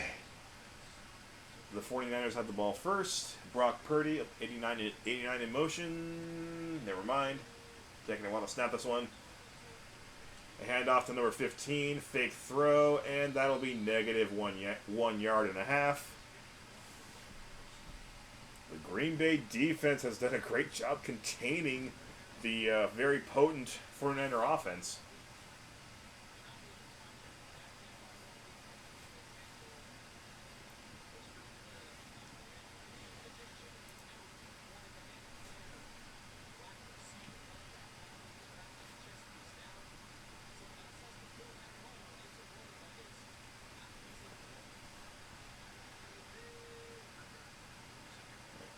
A relatively obvious passing situation, and he does complete it to number 3, who has it at the 30-yard line, maybe the 31-yard line.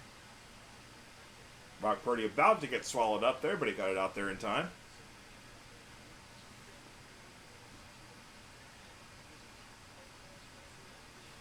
Cache Creek Casino Resort, 49ers advertising casinos. It's one thing I do rather miss about living in California. All the Native American casinos out there.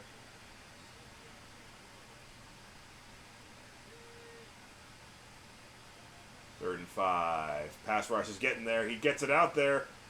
Intended for Brandon Ayuk, but overthrown just a bit. Good coverage on that play, and it'll be a 3 and out for the 49ers.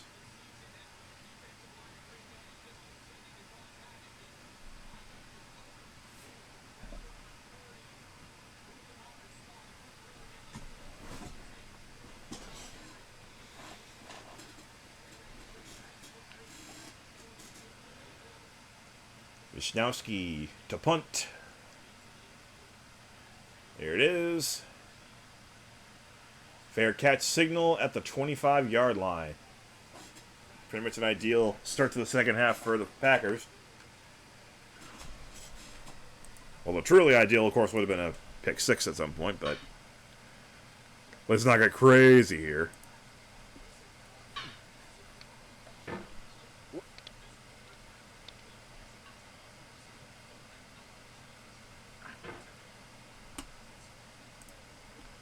I just realized something, too.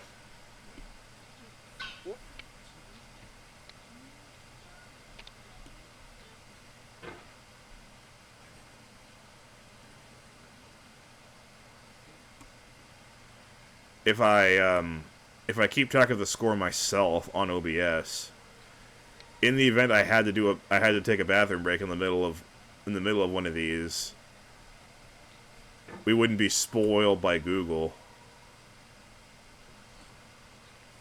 Because obviously Google wouldn't know that I was on a bathroom break. It would update the scores as it would normally.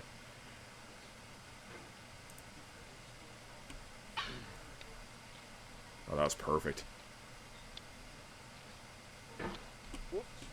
But I hecked the rest of it.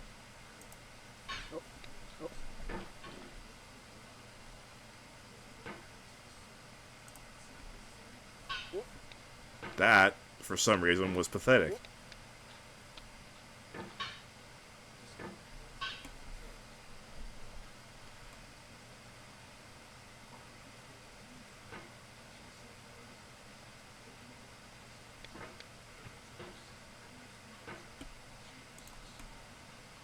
Really.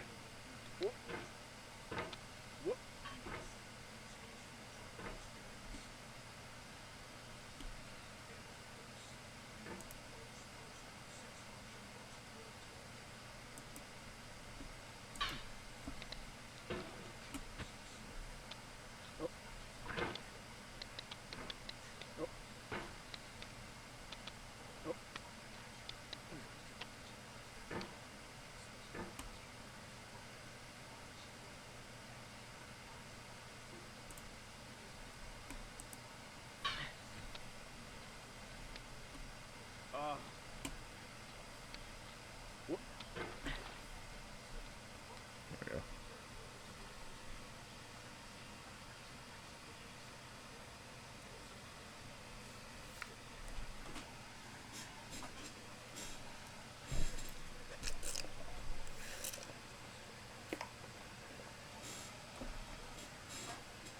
Oh, here we go already. And nice toss to number 85. Jordan Love. To... Can't remember who 85 is. 88 is Musgrave. 87 is Dobbs.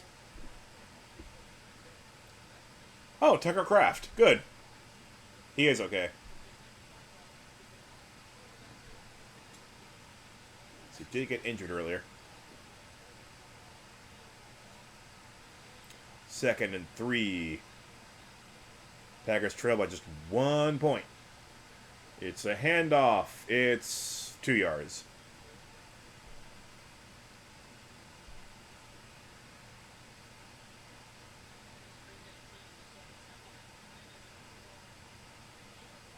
Maybe I don't want to do this. I should, though. Only 5 games left in the entire NFL season after this one.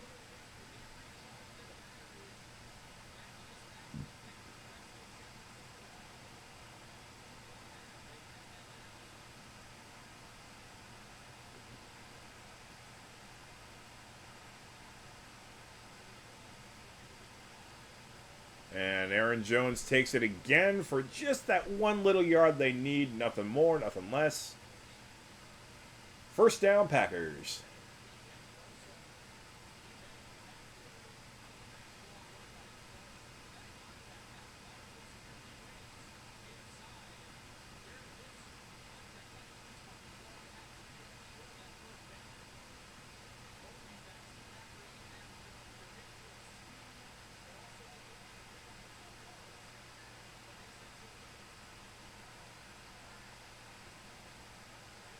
Alright, little reverse. And number 11 carrying it.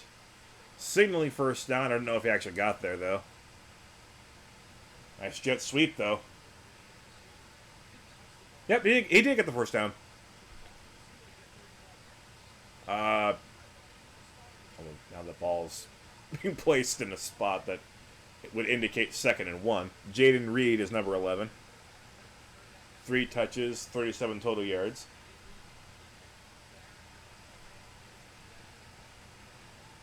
It is 2nd and 1. 81 in motion. He doesn't get the ball, though. Fake handoff. Jordan Love tosses to Aaron Jones, and I think he's already out of bounds. That's a negative play.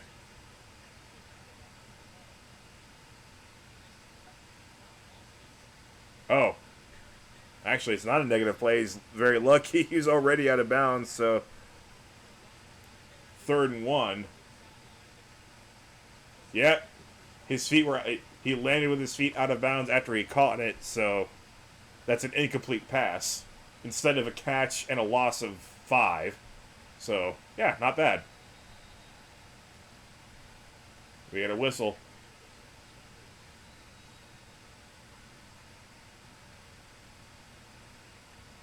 What are they doing?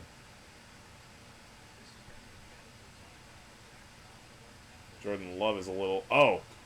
Zach Tom, number 50 on Green Bay, suddenly got kind of winded. And they're going to replace him with 73. Just kind of randomly lost energy.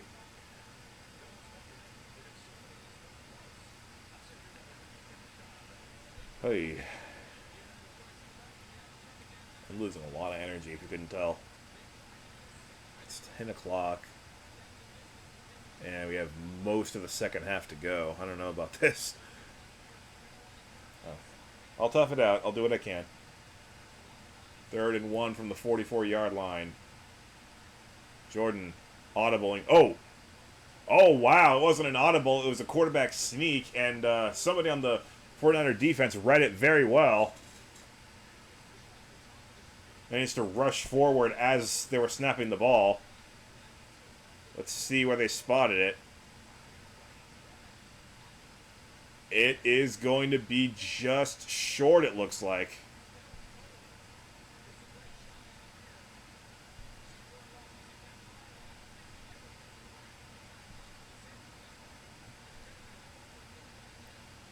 That's not a particularly generous spot for the 49ers. And they do stop play. I think Matt LaFleur may have thrown the challenge flag.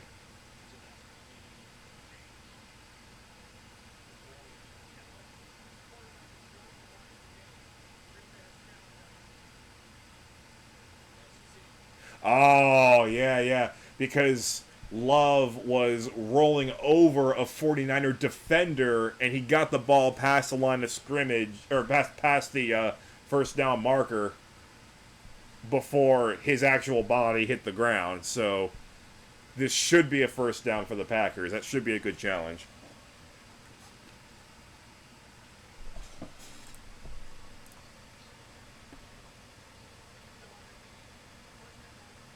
Oh, they already reviewed it. It is first down.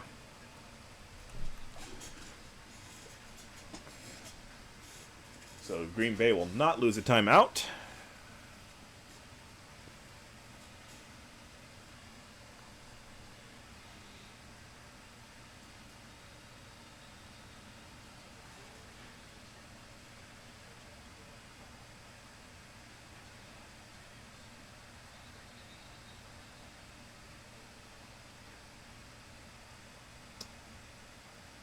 Wow. I just noticed something. My 2 most recently purchased games, we have Mario Wonder as an E game and Kirby Star Allies as E10 Plus.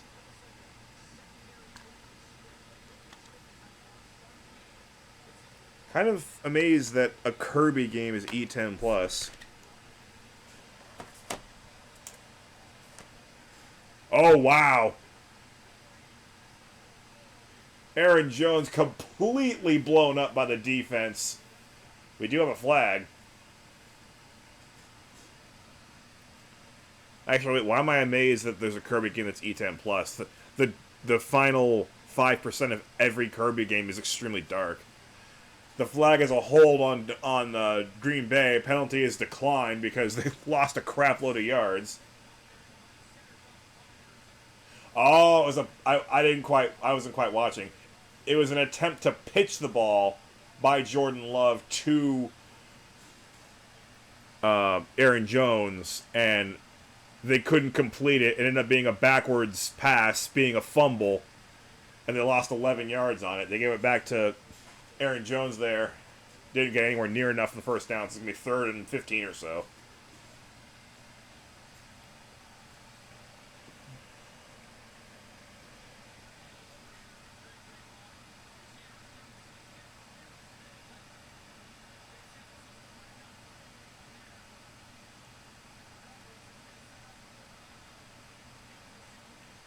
Aaron Jones has 3 receptions, but only for 8 yards.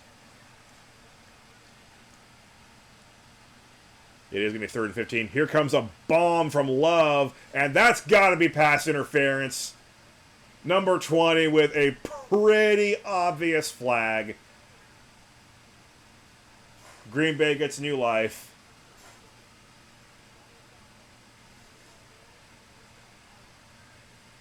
That is one of the easiest PI calls you'll ever get.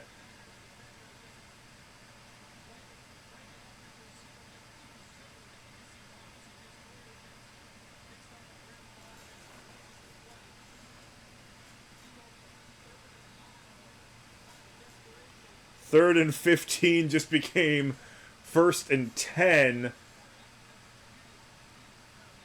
And they're at the 19-yard line of San Francisco.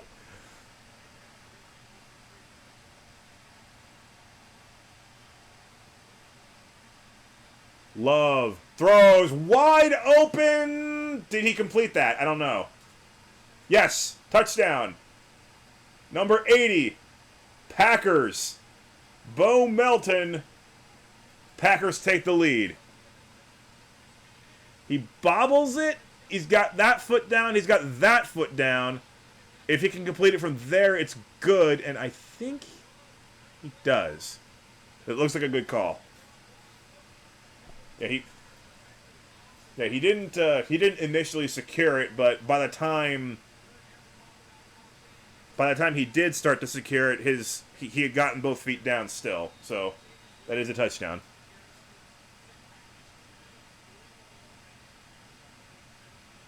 And they're going to just go for 1 to make it 13-7. It is good.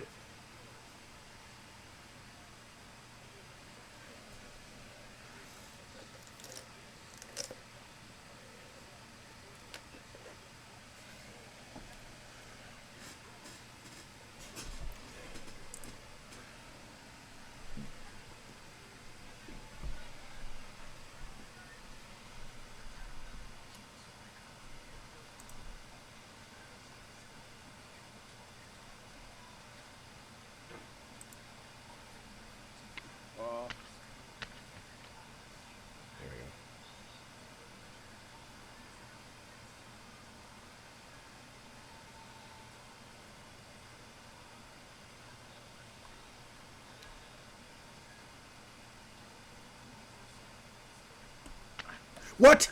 Better by far that What? you should forget and smile than you should remember and be sad. Christina Rossetti. I have no idea what just happened.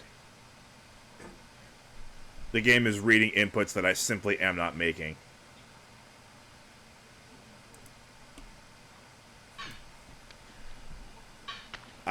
I might want to stop playing before this game reads some phantom inputs that send me all the way back to the beginning of the game. But I gotta do something for you guys.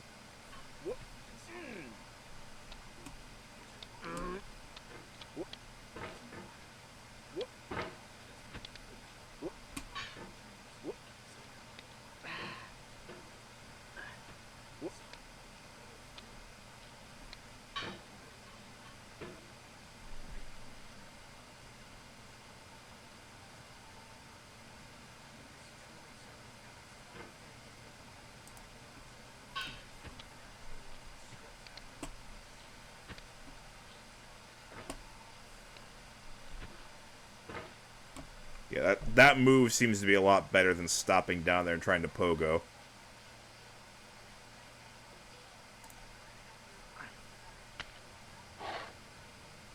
There's that snow scraping sound again.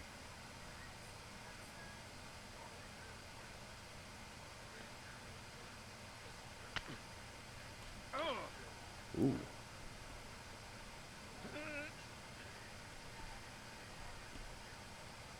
Careful.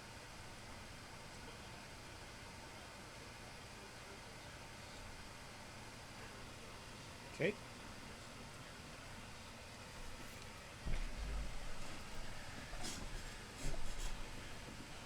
I hope I'm demonstrating what a calm and focused mind can do in getting over it. I'm obviously not the greatest player because somebody can do it in 1 minute. I'm never going to get that good, but, whoop. Touchback.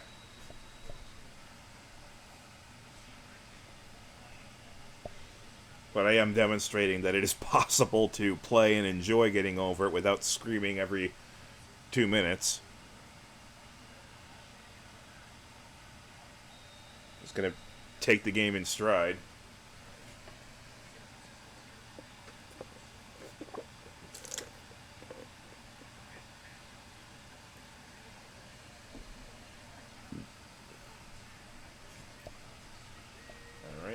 San Francisco takes over at their 25-yard line. Toss, a little wobbly, but gets to Christian McCaffrey all the same for a 4-yard gain. There's Joe Barry. How is Joe Barry's defense holding the 49ers offense to 7 points so far? I mean, I've been hearing comparisons of his ineptitude as a defensive coordinator comparing to Matt Canada as an offensive coordinator, and yet look where the Green Bay Packers suddenly are in the NFC Divisional, holding the division's #1 team to 7 points through more than 2 quarters. And that was a toss to McCaffrey that is not complete. 3rd and 6 now. Brock Purdy, 12 completions out of 20 throws, with an asterisk, because one of those throws was just a spike.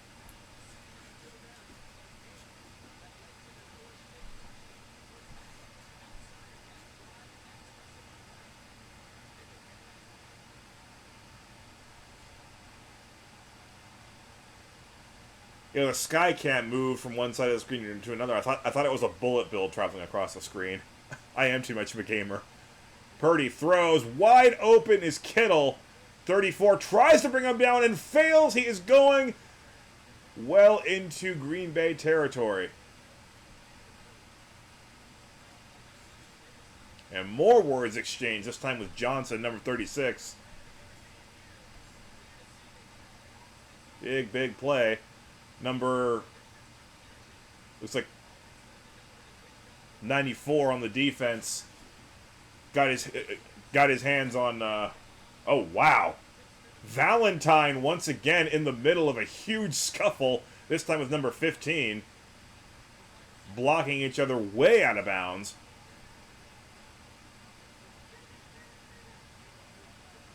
The Packers really want to beat the 49ers in the playoffs. But McCaffrey breaks free of everyone in one fell swoop. Touchdown 49ers.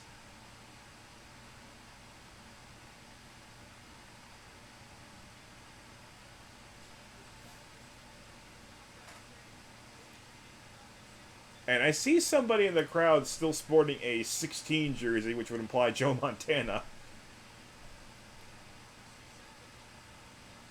26 just couldn't quite bring him down, and then nobody else could even touch him. That was a completely, cleanly broken tackle.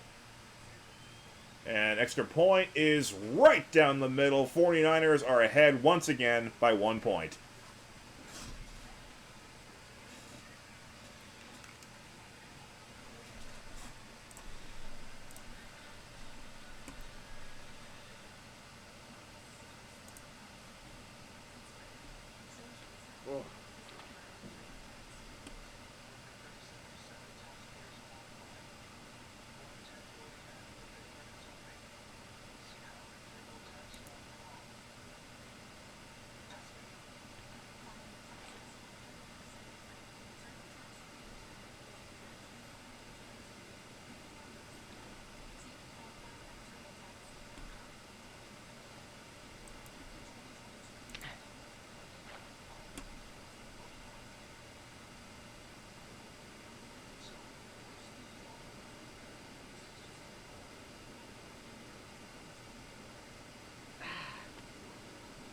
Okay, we meet again, Barrel.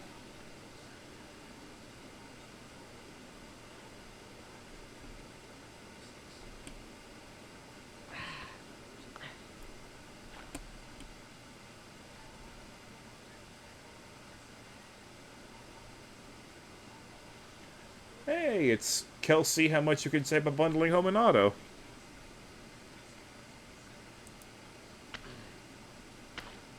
How did I save that?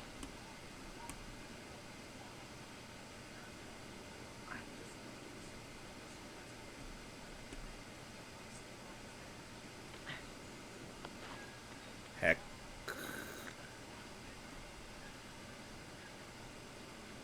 This gets more frightening each time you return. Knuckles whitening, stomach tightening. Once bitten, so many times burned.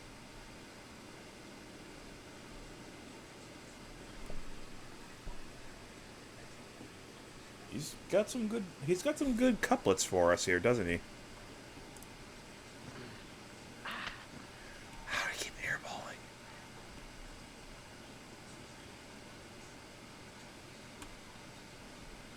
One more attempt, and then I gotta go back to the game. Hi. I have completely forgotten what is the best approach from here.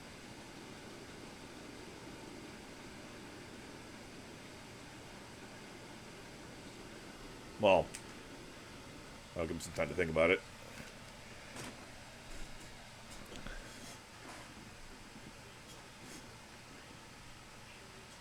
Back-to-back plays of 32 and 39 yards. That's how the 49ers get here. Oh, we're going to take it out of the end zone. And 25 is going to make a big return for the Packers. One of the 49ers dives and misses. He's at the 30. He fumbles it! Green Bay still has it. A huge return that almost ended in complete disaster. But the Packers do indeed have it, and I think they have it inside the red zone. The initial signal was already for the Packers.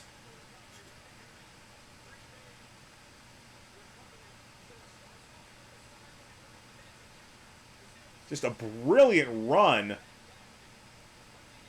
49er diving and missing. Cutting back when he's running out of real estate. And there is the fumble recovery by the Packers. It was Mason, number 24. Oh, actually, it's number 45 forcing the fumble. And ironically, number 45 of the Packers who gets it back. And yeah, there's no doubt about it. First down at the 20-yard line. Packers.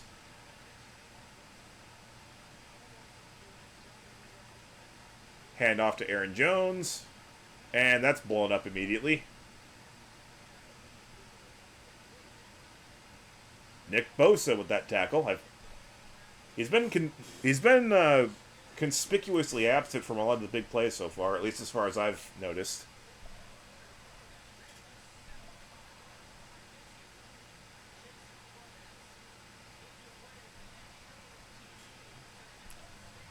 Wilson, number 45. If the Packers do win, he's going to be the hero of the game. Love going to throw this time. Down the middle. Caught. First and goal at the 5-yard line. Romeo Doubs. Wasn't much of a window for that pass, but he found it anyway. Jordan Love is the real deal. There's no question about it. I don't know how the Packers keep doing it.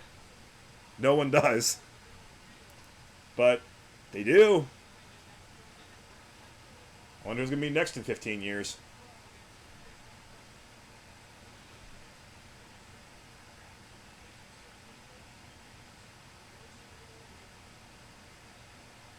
Run with Jones. Gets about halfway there. Be second and goal from 2.5 yards out.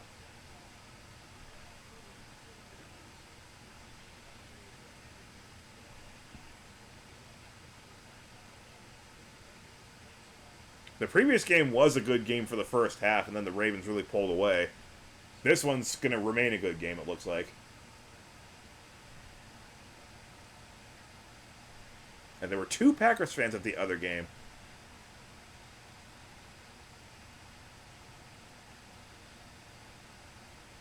Right. Love to throw. Catch! Touchdown, Packers! Tucker Kraft with the touchdown catch.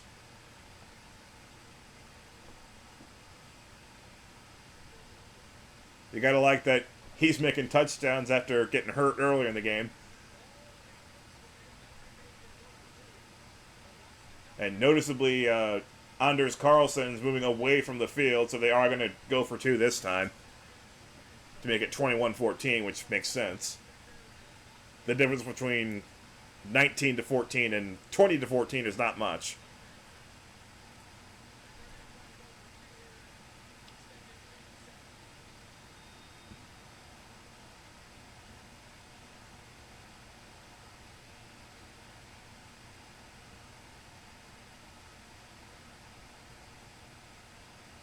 It's something, but not much. All right. The throw. Aaron Jones got it. Touchdown, or 2-point conversion. Made that one look easy. Aaron Jones just uncovered. And he's wearing a German flag on the back of his helmet. Interesting. So, off of an extremely exciting kickoff return, the Packers are able to punch it in. It's 21-14 with 5:23 left in the third quarter. And the upset is on.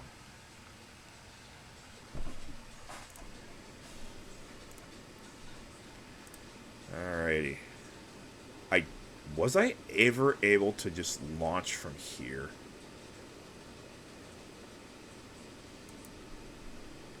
Was this what I did? I think it is. Yep, that's what it was. I'm going to heck it up immediately. Oh, no, I'm not. Okay. There's a certain rhythm with this part.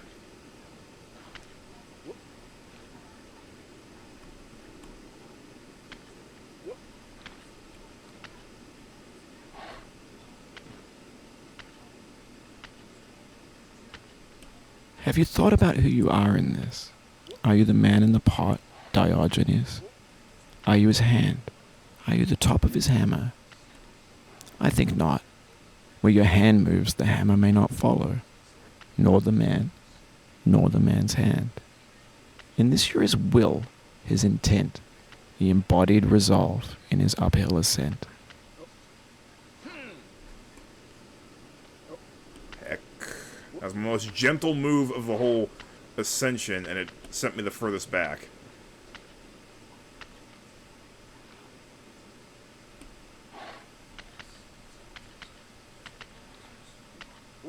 Heck.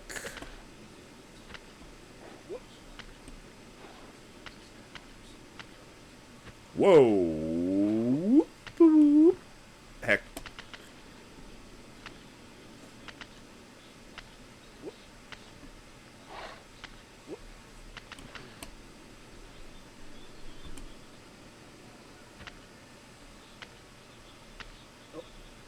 Nope.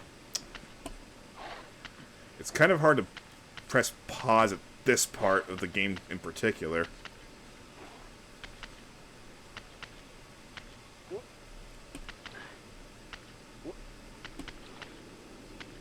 There's a cabin up there.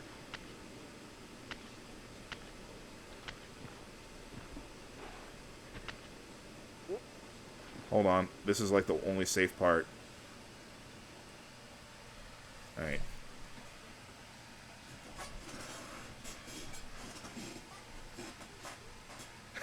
I gotta admit, I'm putting a lot of pressure on my left foot as I do that, and it's starting to add up. Oh my goodness, the 49ers even come off with a big kickoff return. McLeod.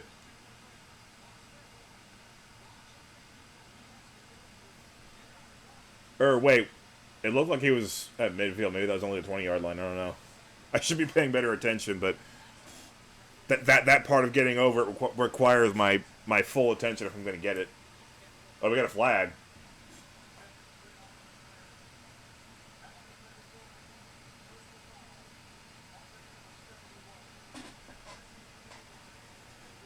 After the play was over, personal foul. Offense number 71, Trent Williams. Oh. You mean just pushing over number 34 on the defense for no reason. Yeah, that's a personal foul. And that was half the distance to the goal, so no, that was not a return to midfield. I apologize to the 49er fans. This isn't even a live stream. Why am I apologizing? I wish it were a live stream, but it's not.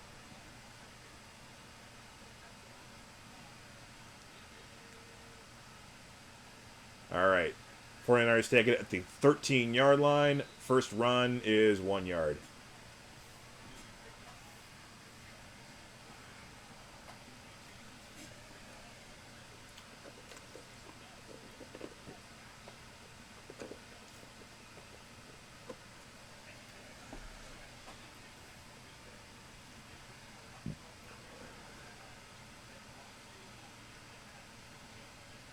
Wow.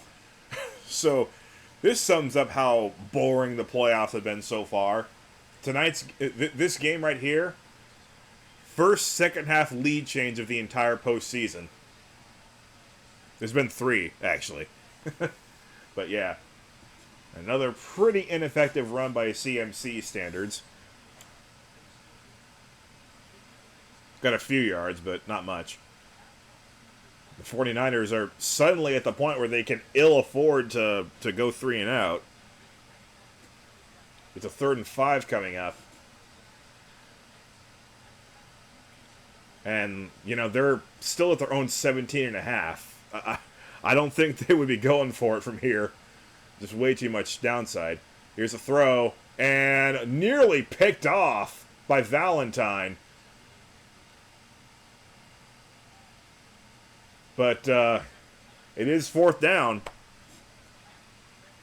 That was a overthrow by Purdy intended for number 15, but in the end, Valentine had more of a chance to catch it than number 15 did.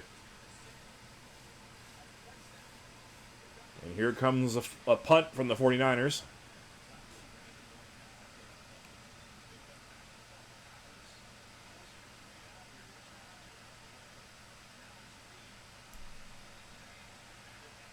Oh, number 11 Reed is going to try and return it, and not much.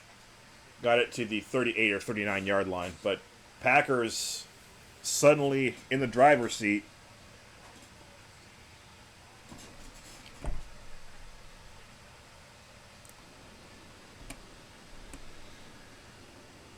Okay.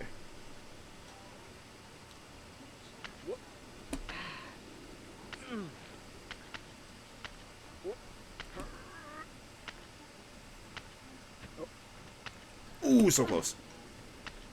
You see that shopping cart there? Oh boy.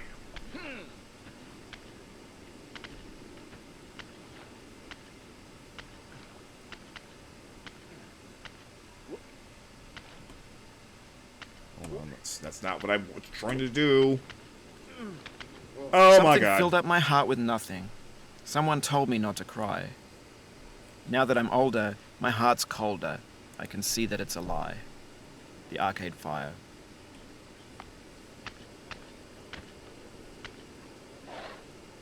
All right.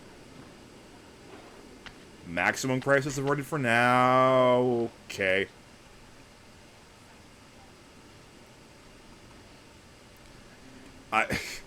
That's just what happens when you stop it right there.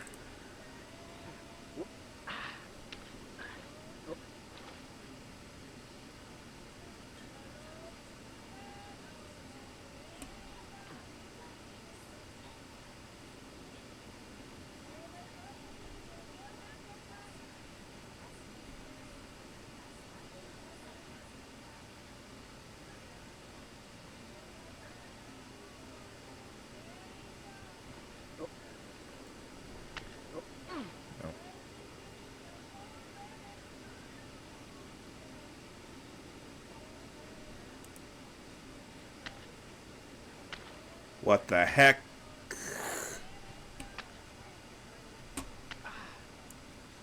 Come on. I'd rather not go backwards any further. I am so freaking close.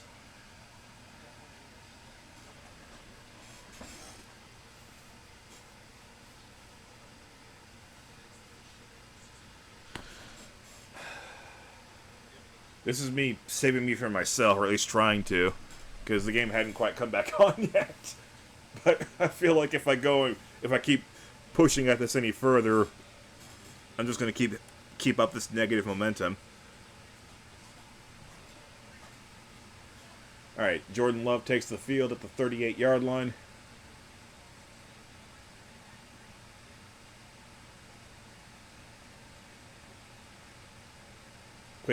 Quick fake handoff and a toss to Christian Watson, who gallops and hops to a first down.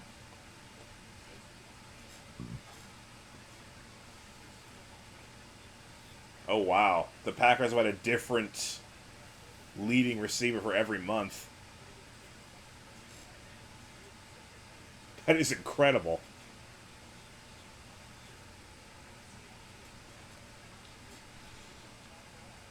I would say that's incredible, but I do remember watching a lot of Packers football back when Aaron Rodgers was the quarterback, and that's kind of the way they played back then, too. All right. Oh! Nice little backwards pitch by Jordan Love to Aaron Jones, but Jones just slips and loses a yard. No one touched him until after he went down.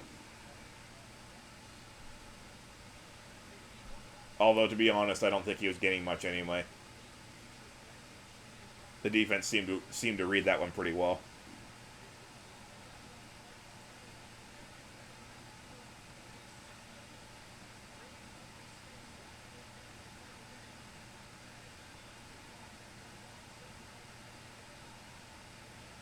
Love throws, and no real effort by Tucker Kraft to catch that one because there was a 49er right in his face, and he wasn't even past the line of scrimmage yet, so yeah.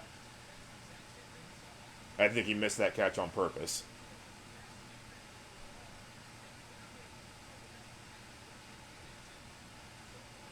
Second and 11, checkdowns are not ideal, especially against a good defense. Again, the 49ers only have 4 people on the line of scrimmage. They know that they're expecting a pass, and they snap it with only 2 seconds to go. Uh-oh! Intercepted!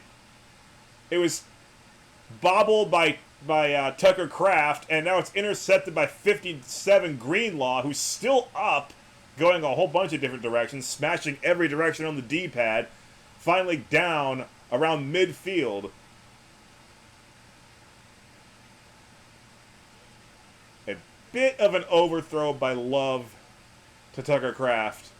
It touched Kraft's hand. It kept the ball in the air long enough for Greenlaw to intercept it. And now, with 17:02 left in the game, the 49ers are back in business.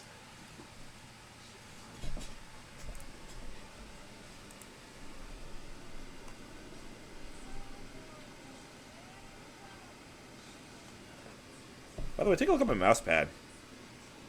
It's like the perfect mouse pad for getting over it, isn't it? It's a mountain, and the colors match this end part of the game pretty well.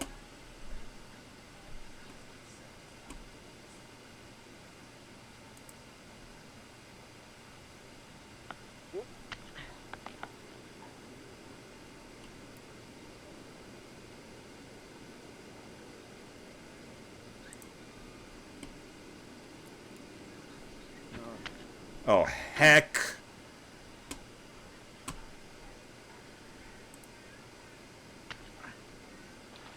What are you doing, Diogenes?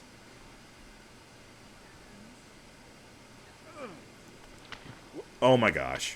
I stand amid the roar of a surf-tormented shore, and I hold within my hand grains of the golden sand.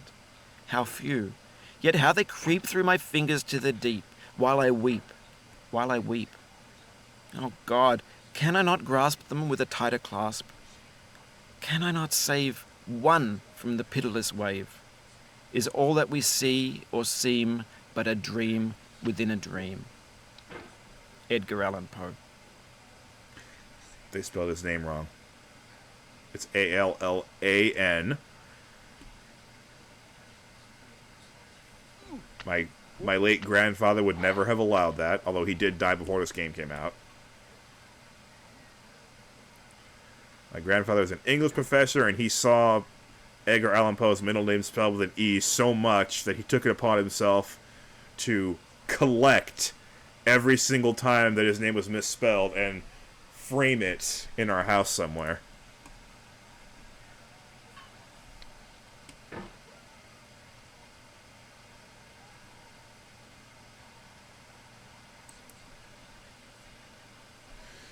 Alright, I guess I'll pause it. Back on the friggin' anvil again.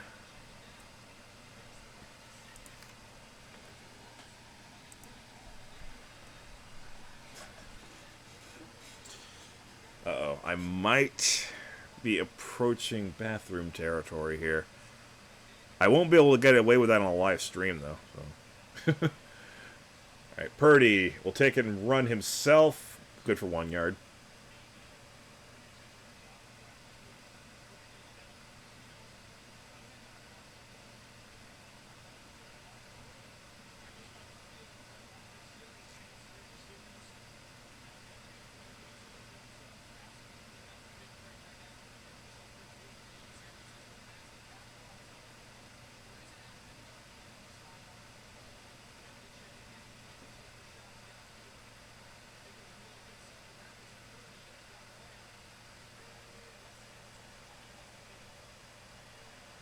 Throws to Ayuk.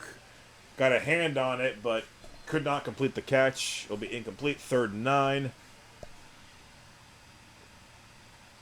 Ayuk has had some words for Green Bay all day. That will keep going.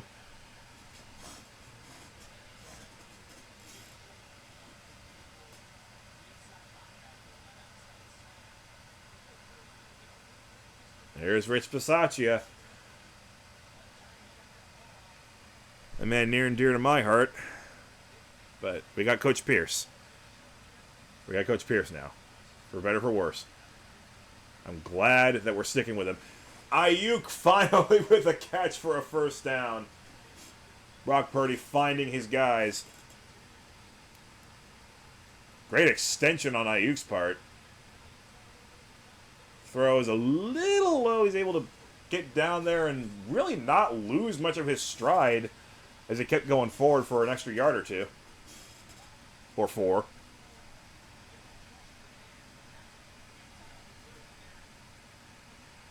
He's been targeted 5 times. That's only his 2nd reception. Ayuk.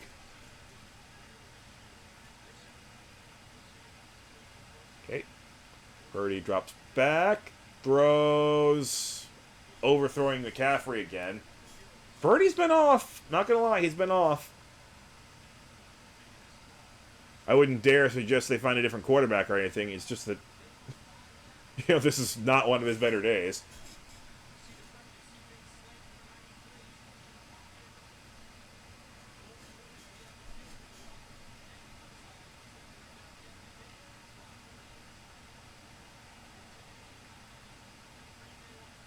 He's been pressured 11 times out of his 27 dropbacks, Brock Purdy. Only 1 sack.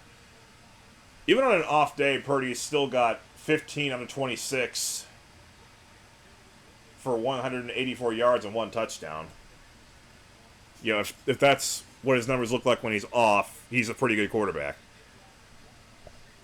They'll make that 15 on 27. Another incomplete pass. Intended for Kittle.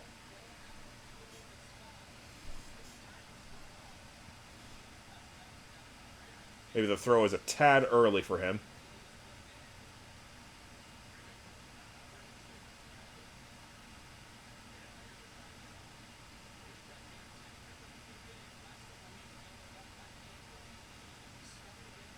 Number 23 is injured. He's already on the sideline, so I'm not entirely sure what this delay is.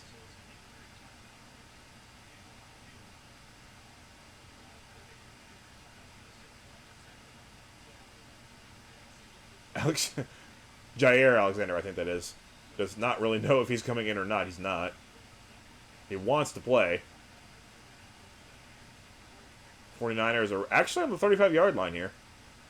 Purdy runs, somehow escapes a tackler, and gains about 1.5 yards. So it's going to be 4th and 8.5 at the 33-yard line, so makeable field goal with a whole quarter to go.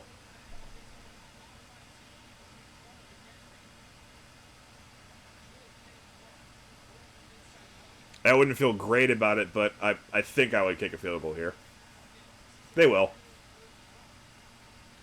And they'll wait until the fourth quarter to do it.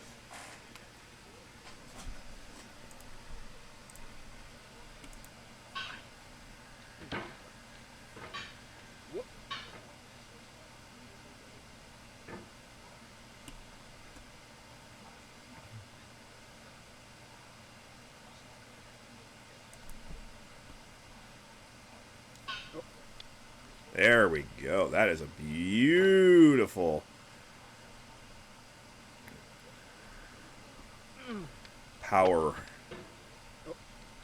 thrust, I guess is a good word for that. Pogo thrust.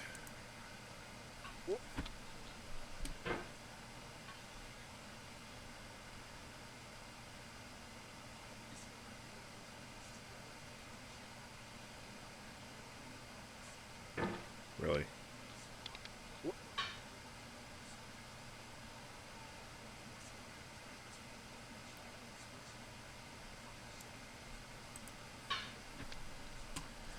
Really? Can I see another's woe and not be in sorrow too? Can I see another's grief and not seek for kind relief? William Blake. Actually, you can if you have Asperger's syndrome like I do.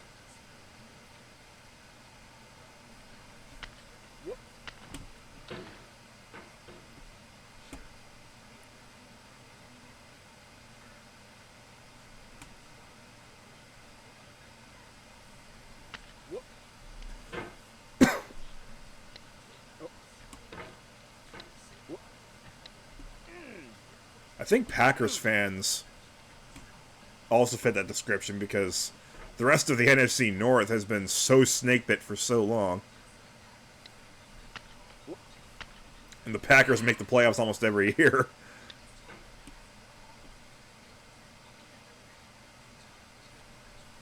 Of course, that also would describe Patriots fans for the AFC East for a very, very, very long time, but not anymore.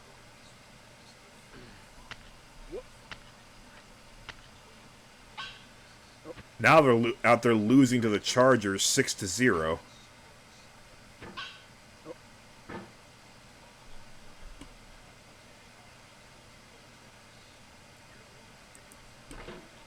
course, my team lost to the Vikings 3-0 this year.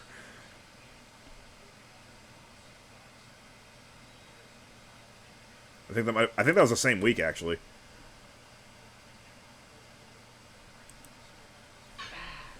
Ugh. Alright, anyway. Here comes the field goal attempt from 52 yards out. It is right down the middle. Long enough. Good. 21-17.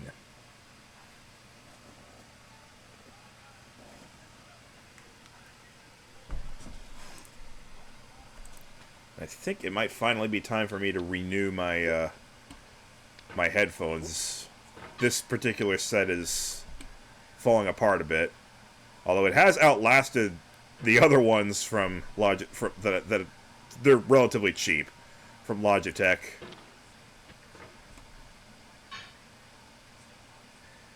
Which mostly comes down to luck and how easily they get tangled. Which also is my fault, to be fair. But this particular set, I think, has lasted me ever since I moved to Ohio, which has been for a while now. Okay, back up here. End of regulation. Yeah, I guess the Packers won already, according to Google. Here comes a kickoff. And touchback. You don't want to let another long return like that happen again.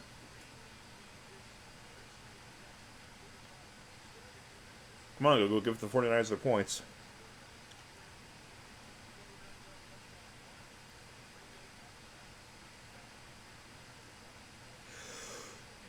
There we go. They took the 4 seconds off the clock before they gave them their points, which happened at the same time. Okay, Jordan Love. Still with a 94.7 passer rating with that interception. So, he's had a good game. Alright, Reed, number 11, with a direct, semi-direct handoff and gains a yard or two. Nothing much.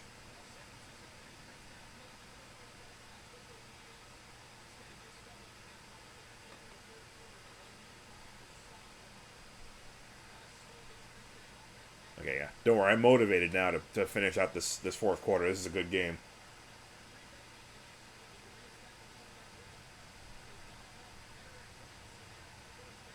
And a very physical game. Alright.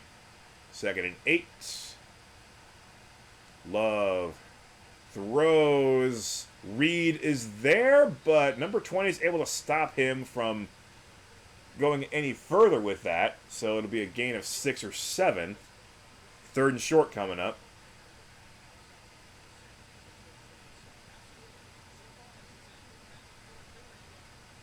So Jordan Love has been making a lot of side throws. His one interception came between the numbers on the field. Both of his touchdown passes were outside the numbers. Alright.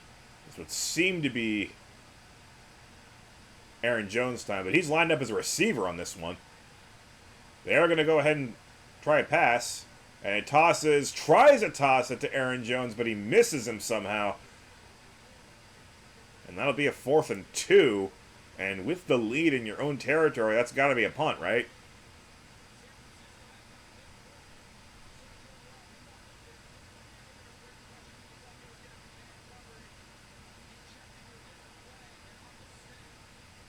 Yeah, it looks like Love was just a little late in throwing the ball, according to where Jones was in his route. Green Bay will punt, and this is their first punt of the day. San Francisco turning the tide again. And 30 is trying to rush and block this punt, which would be a pretty stupid thing if he gets offside for that. No, he's not going to do it, and it's going to be a fair catch. 25-yard line. 49ers take the ball once again. Following yet another commercial break, and let's see if I can get back to the barrel.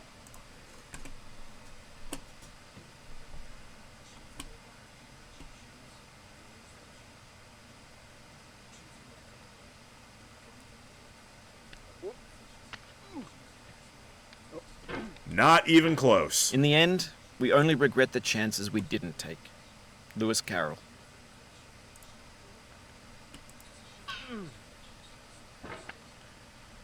I do hope that those who actually bother to watch this video are at least enjoying Bennett Foddy's endgame here. Because, boy, have you gotten a lot of coverage of this endgame.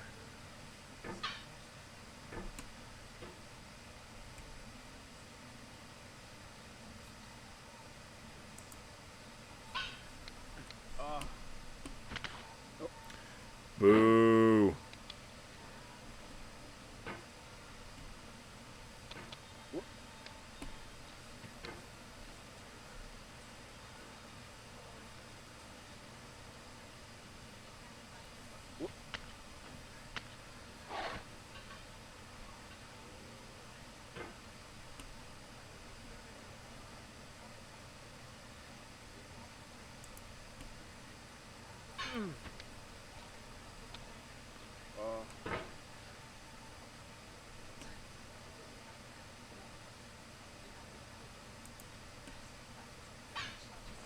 No.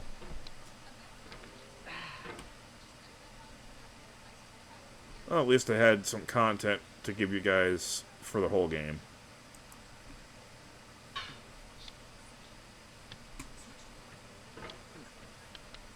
Eh.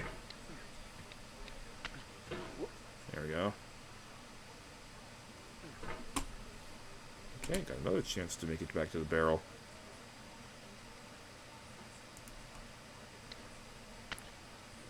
Ooh, don't you dare.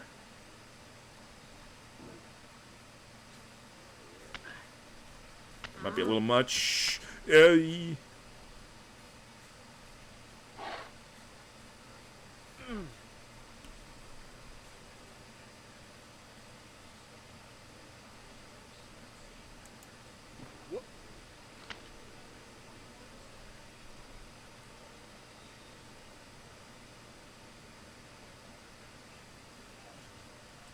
Alright, not quite there yet, but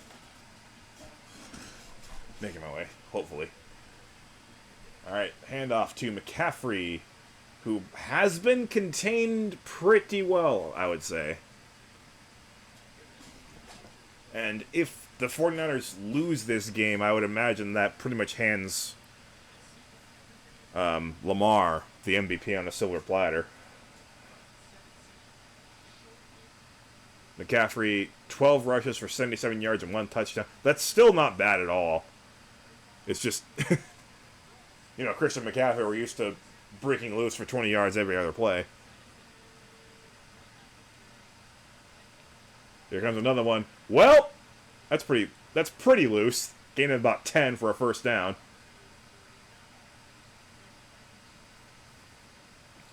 Even manages to let himself gently off of a Packer's body.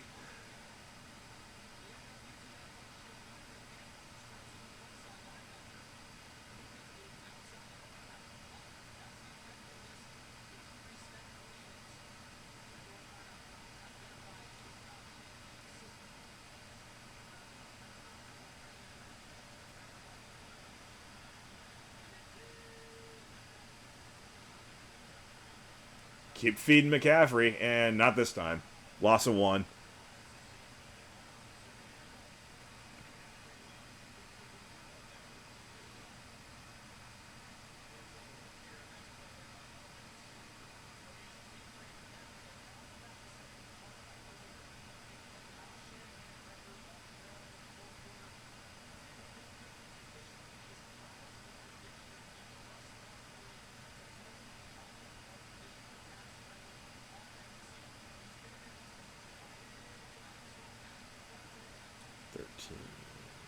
Purdy this time tries to give it to McCaffrey through the air, but McCaffrey was already mid-falling down, so that's not going to help.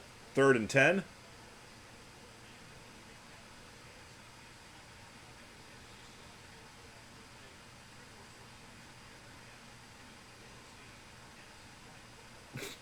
Disney XD, of all channels, is covering some of the Pro Bowl minigames.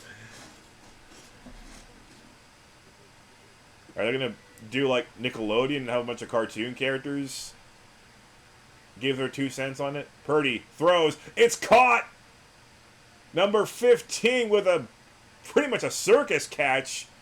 Double covered, maybe even triple covered on that one. Let me see this one. Jennings, number 15.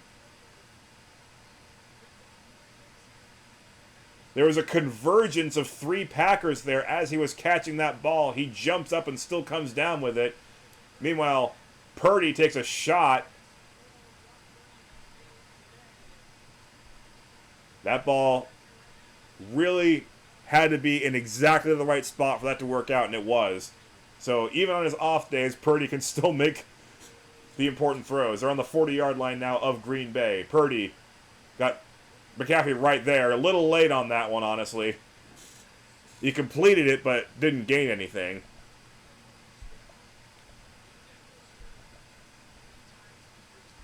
Plan A was obviously not a check down to McCaffrey, because if it were Plan A, he would have gotten rid of the ball a lot quicker, and McCaffrey probably would have run for 5 or 6 yards. I mean, heck, if he gets in stride, he might even break a tackle and go further.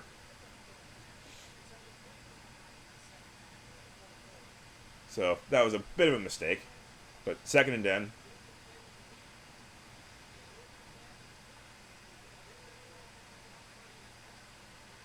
Purdy to throw again. Finds Kittle, but doesn't quite complete it to him.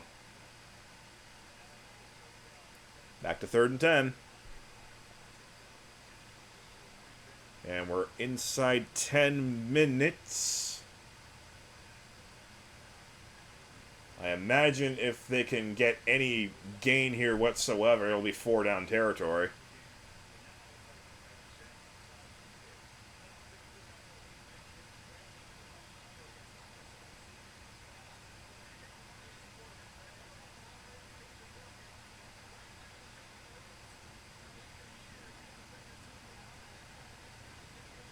Alright, Purdy to throw yet again. McCaffrey is there again. He's going to go elsewhere. And number 3, Ray McLeod, again slips and falls, unable to make the catch. Now it's 4th and 10.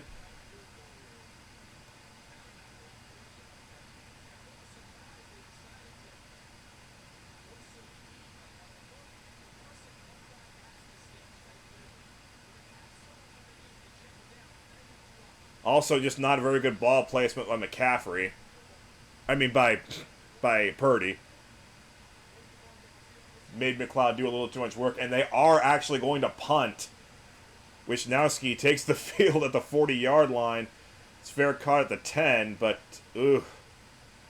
punting on the opponent's 40-yard line, down by 4 points with 9:37 to go. You hate to see it, but it's a 4th and 10. They just didn't want to take that risk. And honestly, I can't blame them too much because Purdy has been iffy today.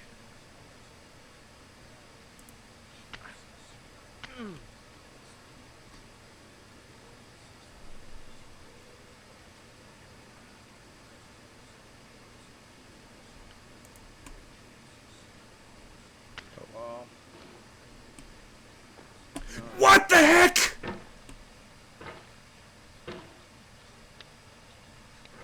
Again, I didn't move the mouse. I did not move the mouse at all. That was a complete phantom input. And it sends me here instead of the barrel.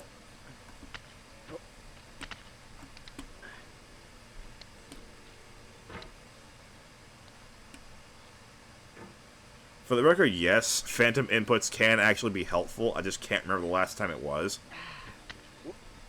But I know I have been lucky in this game before. I just don't know when the last time it was.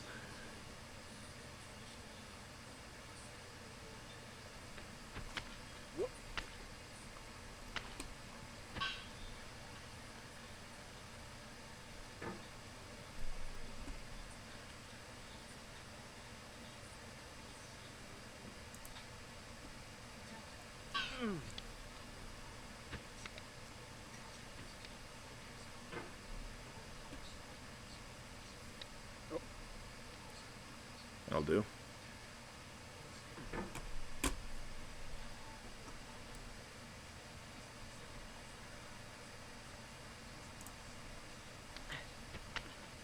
Whoa. That works.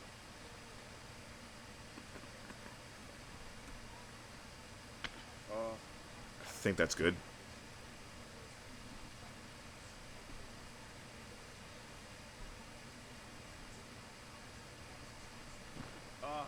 That looks good.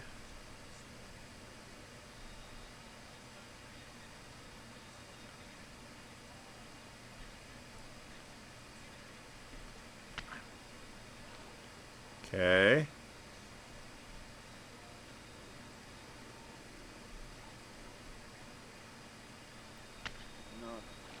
Good. Can we not? Oh my God! Our doubts are traitors and make us lose the good we oft might win by fearing to attempt. William Shakespeare, Measure for Measure. Again, not even my fault in the slightest. Exact same thing that happened last time. Another phantom input from something I didn't do. Oh shoot! Aaron Jones just busted up on an 18-yard run. Wait, 53 yards? Oh, wow, the Packers were backed up really... Oh, that's right, because they fair caught a punt at the 10-yard line. Oh, my goodness. He just missed one tackle and then, boom, off to the races. Aaron Jones taking the Packers all the way to the opponent's 37-yard line. And a flag for a false start, probably.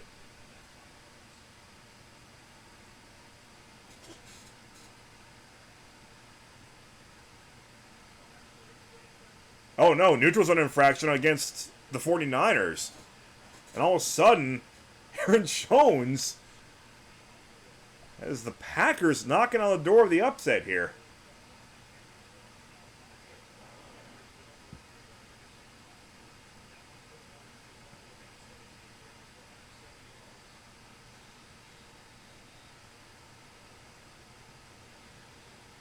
Fifth straight game with 100-plus rushing yards, which amazingly is the longest in team history for Aaron Jones. I was too busy getting angry at the wonky physics, reading phantom inputs. Uh-oh. Whoa, whoa, whoa, whoa. Great work there by Wilson, number 31, taking a little bit of Aaron Jones' load off and getting another first down, leaping over a defender, number 7, for the 49ers. And the Packers closing in on a berth in the NFC Championship.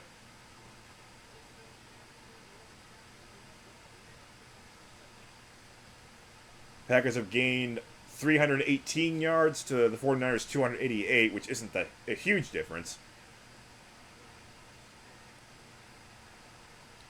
But they are 24 yards away from an 11-point difference. Tucker Kraft catches it for nothing. I'm sorry I didn't properly react to that 53-yard run by Aaron Jones.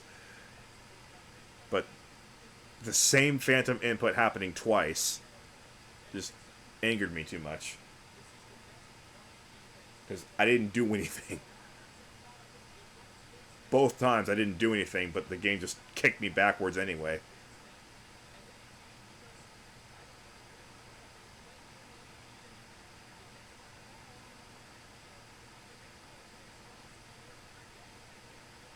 Aaron Jones, only 2 yards this time, so 3rd and 8. It would be a tremendous victory for the 49ers if they could hold them to a field goal here.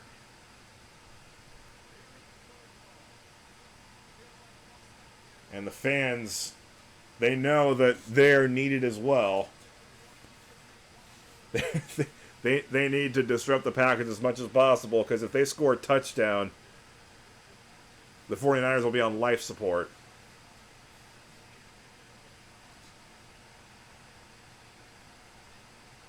Here comes another audible. Only 5 seconds left on the play clock. 3, 2, snap.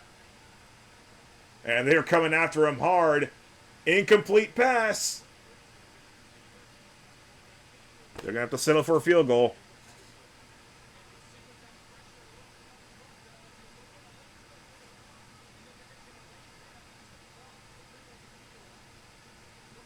Eric Armstead leading the charge against Jordan Love. And Anders Carlson for 3 more. From 41 yards out.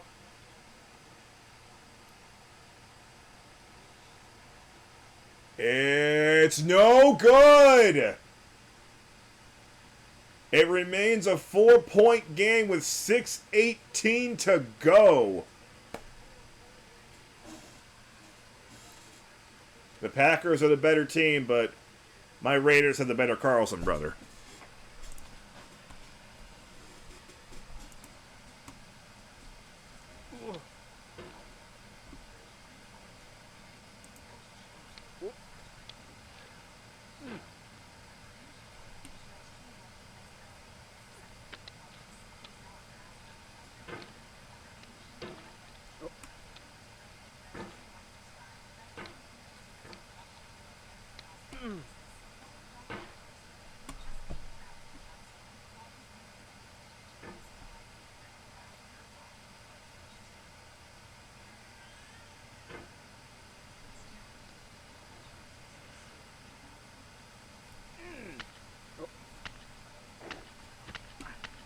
What are these inputs? I don't think my mouse needs a battery or anything. The game is just reading weird inputs.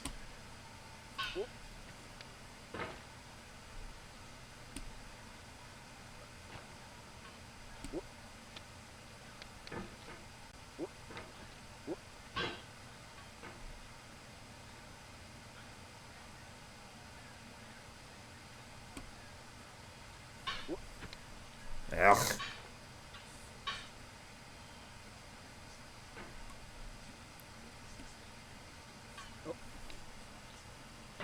I just realized we're one step closer to the Harbaugh sweep. Jim Harbaugh won with McDonald's. John Harbaugh's in the AFC Championship.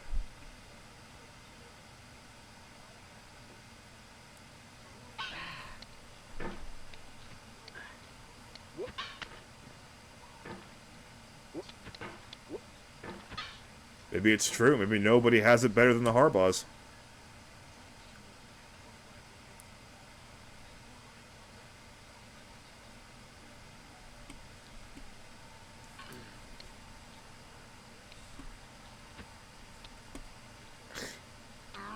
Can I...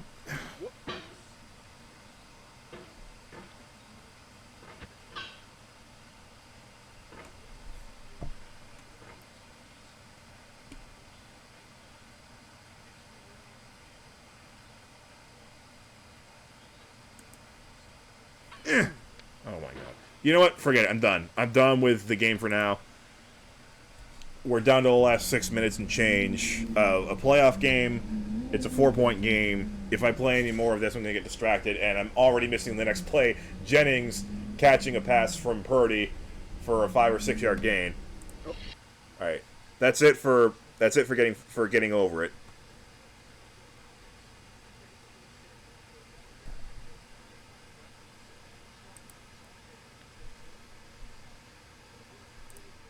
I'll go ahead and even turn down the fans on my computer a little bit to automatic.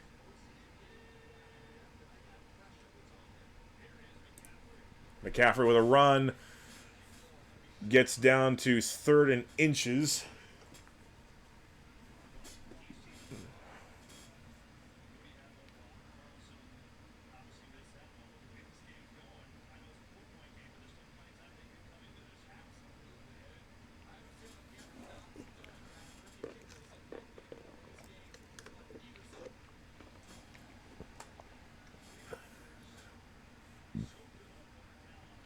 Each team, by the way, still has all 3 timeouts. I'll have to remember that when I make those graphics. And who had the ball? Oh, Purdy did. Quarterback sneak. That's good enough for a first down. Stand up again.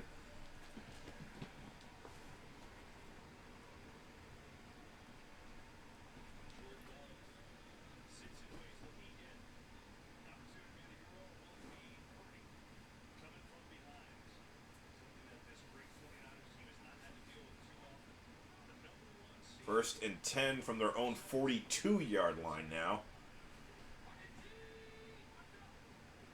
Purdy takes the snap.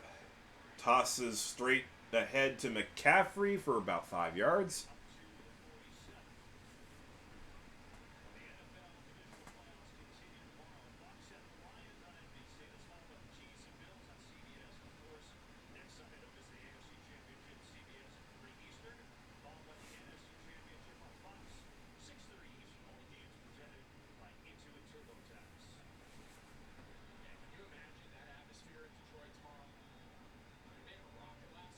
Do we have to imagine the atmosphere in Detroit? I mean, we got a full taste of it last week. Reacting to the professional commentators here. All right, Purdy takes it. And easy. Oh! Right in the middle. Open field. George Kittle can't make the catch. There was nobody around him. That throw hit him right in the chest. George Kittle, of all people, drops an easy first down.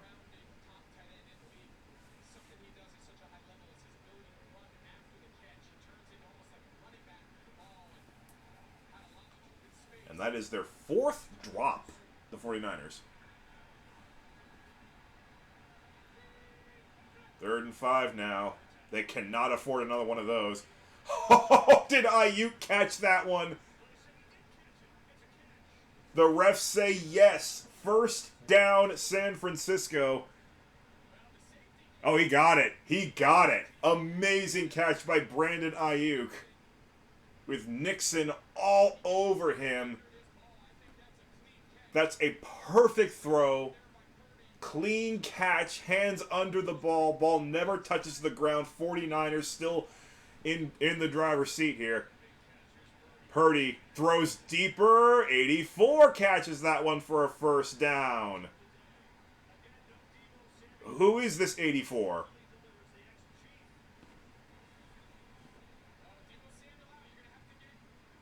Conley? Chris Conley. I have heard of him. Deebo Samuel was hurt early in the game, by the way. He has not returned.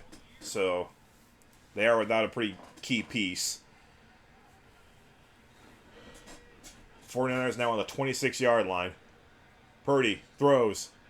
Kittle catches it this time. Runs with it 8 yards.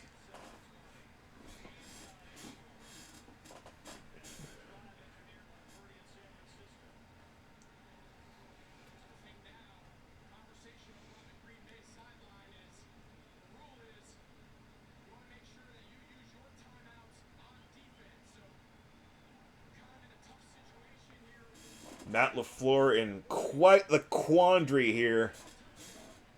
When does he want to start using timeouts? McCaffrey with a run, first down at the 15-yard line. The 49ers are knocking on the door. What a finish. They're going to let this beat the 2-minute warning.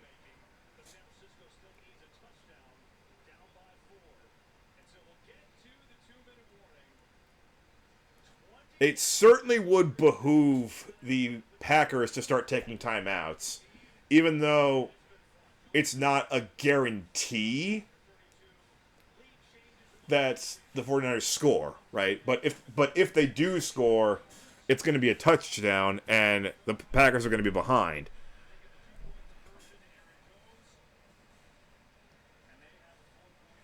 So if they do score, the Packers know they need to make something happen themselves, and they need as much clock as they can get. On the other hand, if they do take all their timeouts and then stop the 49ers, then the 49ers have their timeouts. The Packers are on their own goal line, and, there's still a tiny bit of uncertainty that way as well.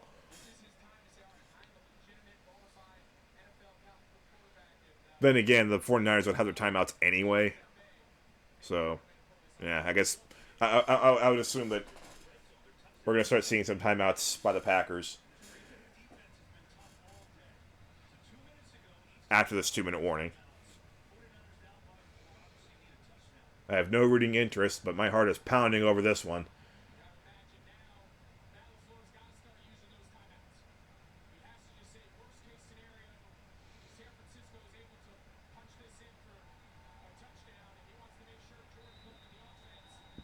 It's the playoffs. I mean,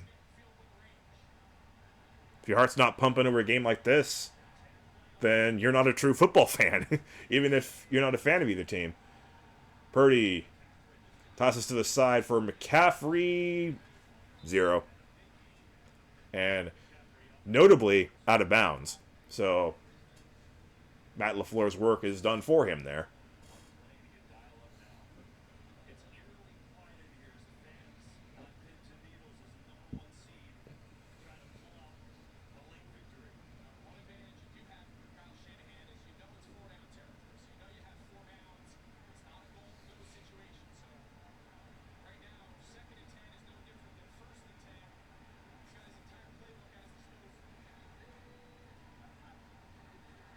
Purdy to throw.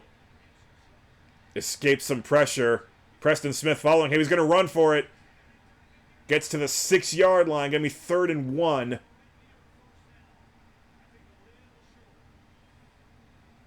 LaFleur's going to let the clock tick down a little bit more.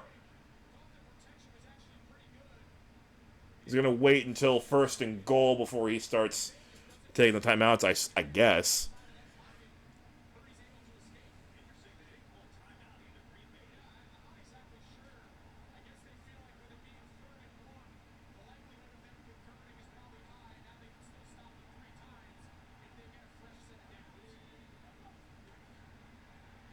McCaffrey, touchdown 49ers! We got 67 seconds left in this one, and again, both teams have all 3 timeouts.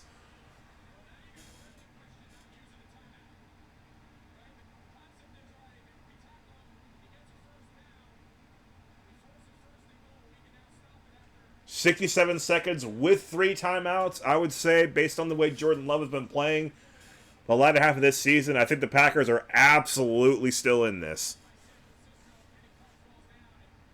All right, important extra point here. Good. 49ers have a 3-point lead. Can they defend it in the last 67 seconds?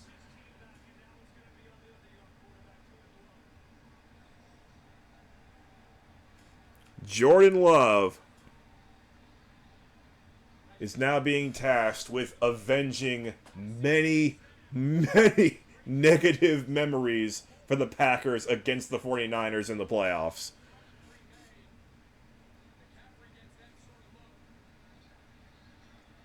Did Aaron Rodgers ever beat them in the playoffs? I honestly can't remember.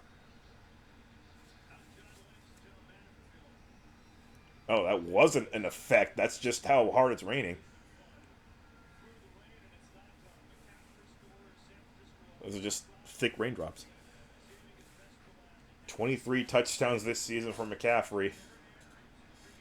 Maybe McCaffrey will still win the MVP. And again, both the Rams and the Strouds are eliminated, but can we please have 2 Rookies of the Year? CJ Stroud and Puka Nacua. Kick. Touchback. All right. 67 seconds.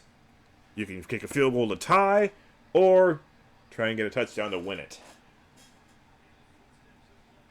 He's already got 3 game-winning drives in fourth quarter or overtime. Now going for his first one in the playoffs. Because last week the Cowboys did not put up much of a fight. Boy, the fans are wild right now. A lot of motion in the backfield for the Packers. They're doing it while they still can. You know, with a non-moving game clock. All right, here we go. Love throws. Caught by Dobbs and gets out of bounds at the 34-yard line. Only 5 seconds off the clock. They can do this.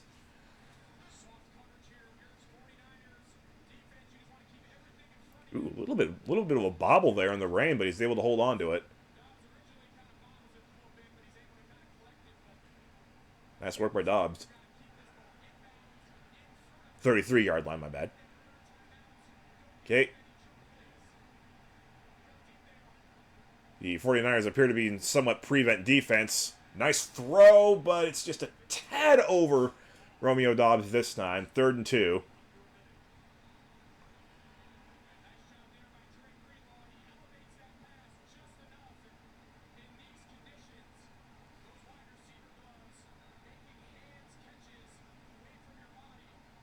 Oh, the rain's really coming down now. The rain picked this moment of the game, the final minute, to be at its most intense. And the visitors have the ball, too. Not that they don't know anything about playing in weather, but they're the Packers. Packers, okay. Throws. Caught. But this is where having that extra timeout really comes into play. It's inbounds. They got the first down. They can take their timeout right here.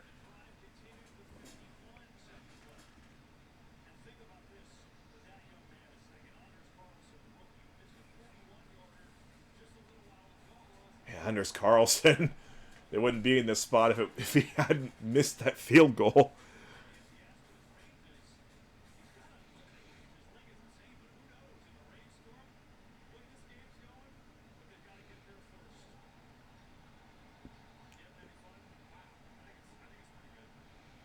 This is definitely the best game of the playoffs so far. Rams-Lions is really good, but this one has the added bonus of being 7 against 1.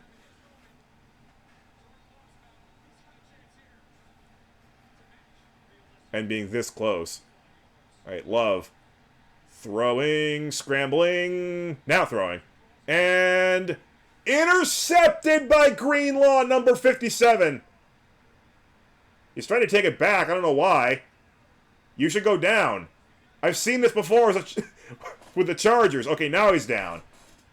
But he ran out a whole lot of clock, 34 seconds, and the Packers, with only 2 timeouts left, they can stop the clock twice, but not thrice. The game is over. The 49ers are going to the NFC Championship.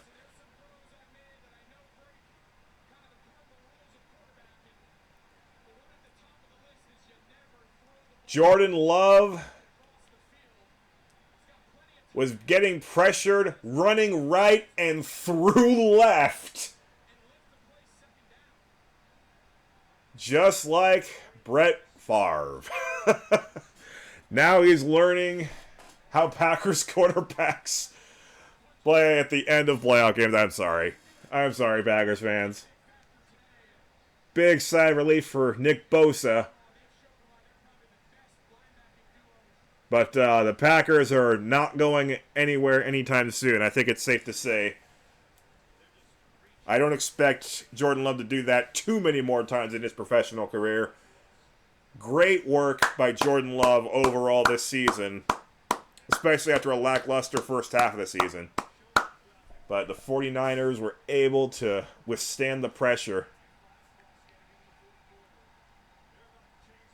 And Matt LaFleur, with a classy move, decides not even to bother calling his 2 timeouts and just let him take the knee and win it.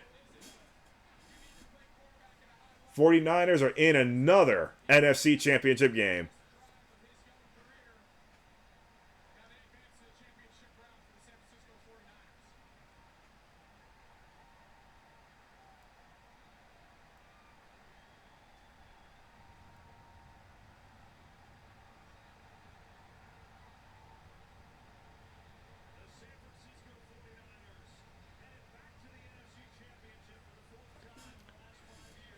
And thankfully, it does end peacefully with good vibes being exchanged between the two teams, despite the rather hefty amounts of violence that this game had.